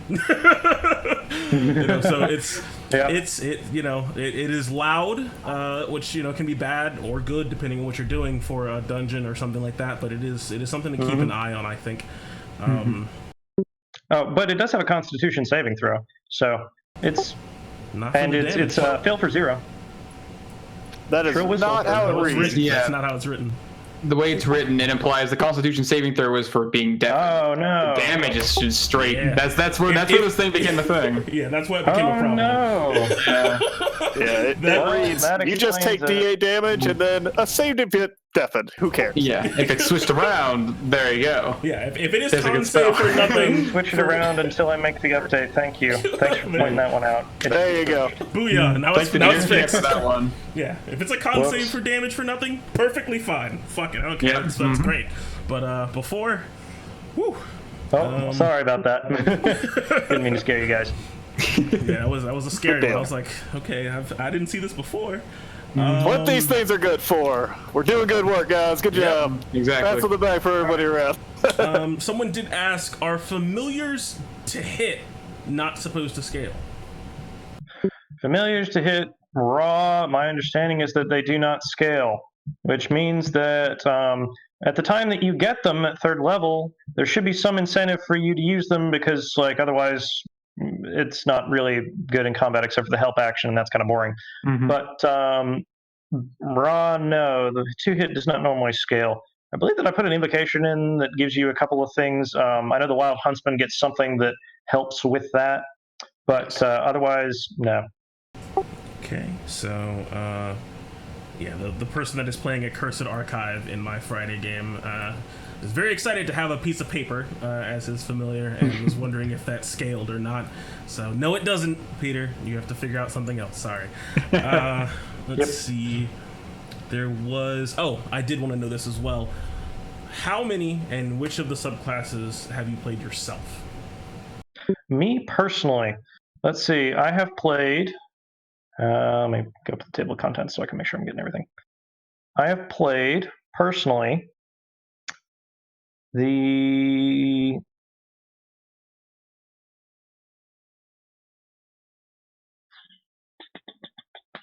I've played the Serpent Empress Monk, which is a riotous good time. That was one of my favorites. Yes. I've played the Weaver of Lies, both the Spider Touched and Warlock. And it's about the extent of me personally, which is really a shame. I want to do more. Please, guys, I know you're probably watching this. Please host more games. Thank you. But yes, in my campaigns, however, I've had Ashen Wolf, I've had the Convocation, I've done some playtesting on Keeper of the Depths and the Forbidden Graveyard as NPCs, and the Wild Huntsman as well has gone over pretty interestingly. So, yes. Good deal. That is good. I like it. What else? Are there any other questions that anyone had in the room or in the Twitch chat? Throw them out there now. Have you gotten any? I wanted to know about this because it was one of the ones I rated as a 10, but further reading, you got to read to the end of the paragraph, kind of shook me on it a little bit. The Stormlord patron. I was very excited about it because you get Call Lightning, and you get some other cool spells that you created, Storm's Eye and stuff like that, and then you just get to ride around on the lightning damage and things like that. And I totally missed that you have to cast a spell that's leveled for that. It was sad. Have you got any feedback on that particular patron? Just in general, or yeah, like has anyone played it in your playtesting before this? I haven't had the opportunity to playtest it directly. I've used some of the features on a couple of things, and it's been pretty good. The it's on the tier 1.5, slightly lower than Fiend, but definitely still very strong by comparison to things like the Gulag. As a whole, I would say that it's probably one of the more fun ones. You do get a lot of mobility. I've heard from a couple of playtesters that it definitely never lacks for something to do, and I think that is something that I'm happy about. That is certainly a thing that sort of needs to be remedied when you're playing a warlock. A lot of the times you can get stuck in the situation of, yeah, I've used my 2 spells, I can Eldritch Blast, and that's it. That's me. I'm a magical archer that is apparently named a warlock.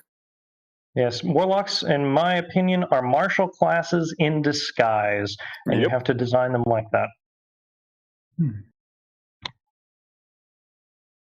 So yeah, anything else? We got one more in chat from Laser One. What is your favorite subclass, and what was your favorite one to make? I guess if they're different. That's like asking which was your favorite child. Just do it. You have one. See. Okay. Mechanics wise, I think that the Weaver of Lies, as it currently is probably one of my proudest, just because it's taken a lot of little fiddling to get where it is. But the 14th level feature on the Weaver of Lies, I personally am in love with, just because you could set up an entire chain of events by using this over a long period of time on a whole lot of people, and you could turn an entire kingdom inside out in a day, just sitting there triggering one after another after another after another of these small, tiny little events of one person acting for 6 seconds, and then it's all over. Let's see. Serpent Empress Monk is absolutely awesome. I very much enjoy it. The Blackthorn Grove, I think, is my strongest from a writing and lore perspective, just because that's one of the two new ones. That and the Current Speed Conspiracy are one of the ones that have never been released before. And the Blackthorn, I was really inspired when I was writing it.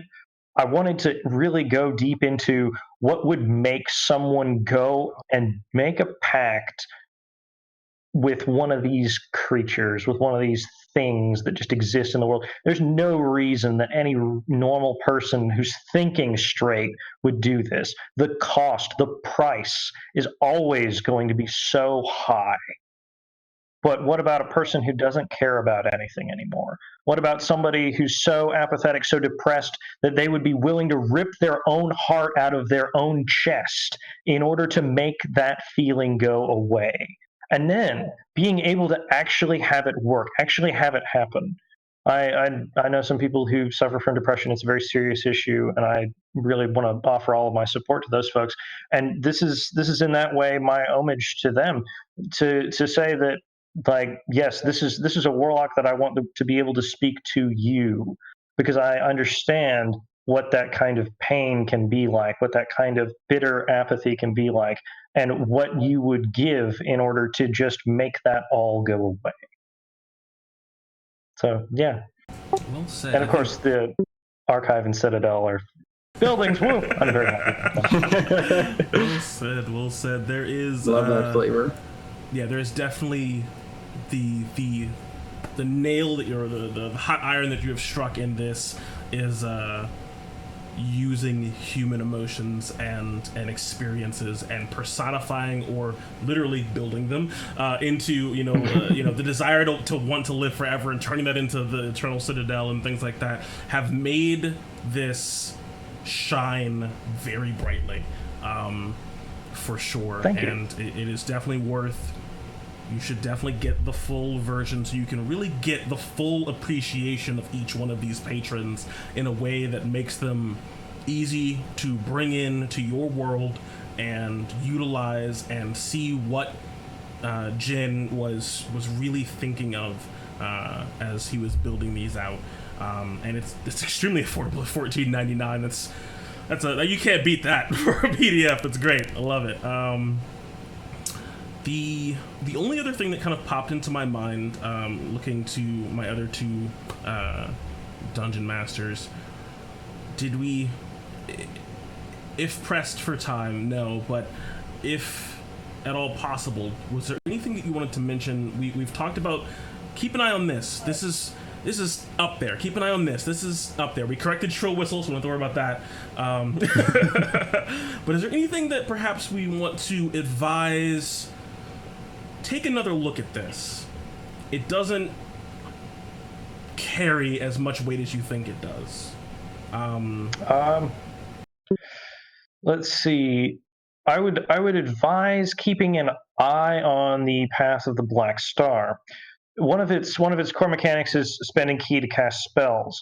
The big issue with that in Four Elements Monk, which is like the one that you'll probably get compared to, is that Four Elements Monk suffers because its ki cost to spell equivalent ratio is skewed in a way that makes it very expensive to cast spells, and so the subclass comes across as weaker than it should. The Black Star is set to the spell as it should be, quote unquote. However, that might be a little high.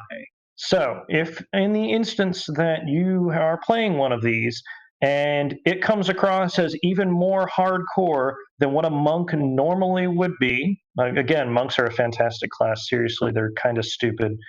If I were to pick one that I had to just point to, it's like, that feels broken, it's monk. But that aside, If that one feels heavy, just increase all the key point costs by 1, and let me know how that feels. Also, should work out okay. Other than that, well, that is a good thing, because that is definitely one of the ones I had rated as a 10. But what I intended by this is the things that have a couple holes in the bottom of their bucket, the ones that are not that great. Were there any that we wanted to call attention to as the archive? thing? The archive is actually pretty weak, believe it or not. If we had to go just straight to the sheer quantity of mechanical power, the archive is way weaker than you think it is. I know it's the first one. Everybody goes, "Wow!" It's perfectly fine. You're not going to run into any problems with it. Also, hey DMs, if they start abusing the archive, just remember that there's the silent one, and it comes out whenever you say it does, and it will kill them. It will murder them so badly that you can do whatever you want to. Also, if you decide that you ever want to have any of these things get fought by any of your players, remember, that's on you. I'm not responsible for the consequences. I cannot tell you what would happen if they killed one. That's up to you to figure it out. Let's see. Things that I would describe as not as strong as they look. The Wealth Mimic. It probably looks stronger than it is. Remember, when it doesn't do anything, it doesn't do anything. Familiars are intended to not take damage. So if it is being hurt, it's not meant to be a tank. It's tiny. It doesn't really do a whole lot. Stuff like, remember, you can shove people to break constriction. We mentioned that before. That's really it for the most part. I will say there was some concern as one of my players was thinking about playing the Accursed Archive, is like, if you want to flavor your Accursed Archive and your world as being this, traveling thing full of knowledge, it's only full of knowledge, as I read it and understood it, that's been written down. That it is not hey, crack open your monster manual and find the beholder because it gives you all of this information. No, it tells you what people have written about beholders in your world, in character. It gives you lore. It doesn't give you stat blocks. Right. So you should not fret over, well, now my players just have access to every answer for everything. It's like, only no, they have whatever access to whatever answers that you as the DM choose to give them. Exactly. Yep. Okay. Definitely something that requires a lot of buy-in from the player and the DM to work together to try to make it fit and try to make it play smoothly. No, and that's why I made these as specific as they are, because both DM and player buy-in is, I think, the biggest beauty in D&D, because when everybody can communally buy into the same fantasy, that's what it's all about. And being able to say, this is what this is, you know what it is, I know what it is, we can both agree on what it is, and we can make something cool happen because of that. That's my whole design goal here. That's what I want. Perfect. Thank you. Perfect. I don't have much of anything else. Let me check my PMs. Yeah, I don't have anything else flashing at me. So that's it, everyone. I want to extend my most sincere thanks to Mr. William King for joining us and being an absolutely excellent guest. The Compendium of Forgotten Thank you. Secrets, No, it's been great. is available now, and I wholeheartedly recommend it to DMs and players alike. Hitting !Gen will bring up a link in the chat, taking you to a place where you can take a look at it and purchase it for yourself.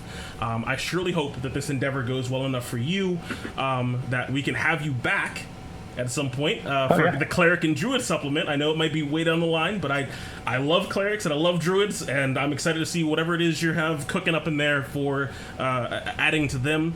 To everyone who's joined us tonight, Lionhead Gaming is a channel that hopes to entertain and share the love of tabletop games with everyone, and a major part of that comes from the multiple D&D campaigns we have running.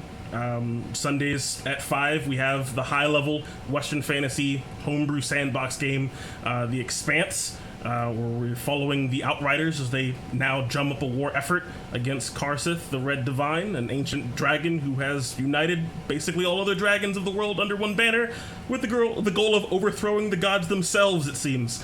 DM'd by Brendan, and on Fridays, again, we have at 7:30 p.m. Eastern, the rambunctious group known as the Valiant Seven, who are only level 5, but that won't stop them from trying to solve mysteries, thwart the plots of scheming hobgoblins, and get deep into each other's personal stories as well. Last week they ended up trapped up inside of a tomb searching for a magical sword, so be sure to tune in August 10th to find out what happens to our wonderful heroes, DM'd by Omen. And lastly, it's 2 in the afternoon, and at least half the city is still in bed. You stand in the middle of a sagging rope bridge so long that the platforms it ties off to are well over your head. Below you, the rigging flapping in the wind matches rhythm perfectly with crews singing 7 harmony sea shanties, and above you the familiar sound of commerce offers a pleasing counterpoint. You wipe the sleep from your eyes, run your thumb along the edge of your blade, and hope to the gods that you make enough money today that you won't be forced to choose between your only weapon and a bed for the night. The city of Sealam Vale is an upcoming campaign that focuses on the high magic port city built into a seaside cavern where anything is for sale and everyone is bought. Here, intrigue and deception are commonplace, and the only honest man is the one that tells you he's lying to you.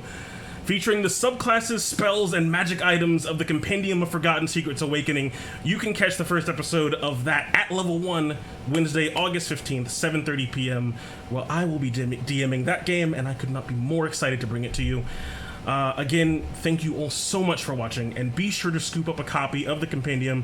I hope to see you again. May your dice roll 20s, and you always make your saves. Later, y'all. Thank you.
to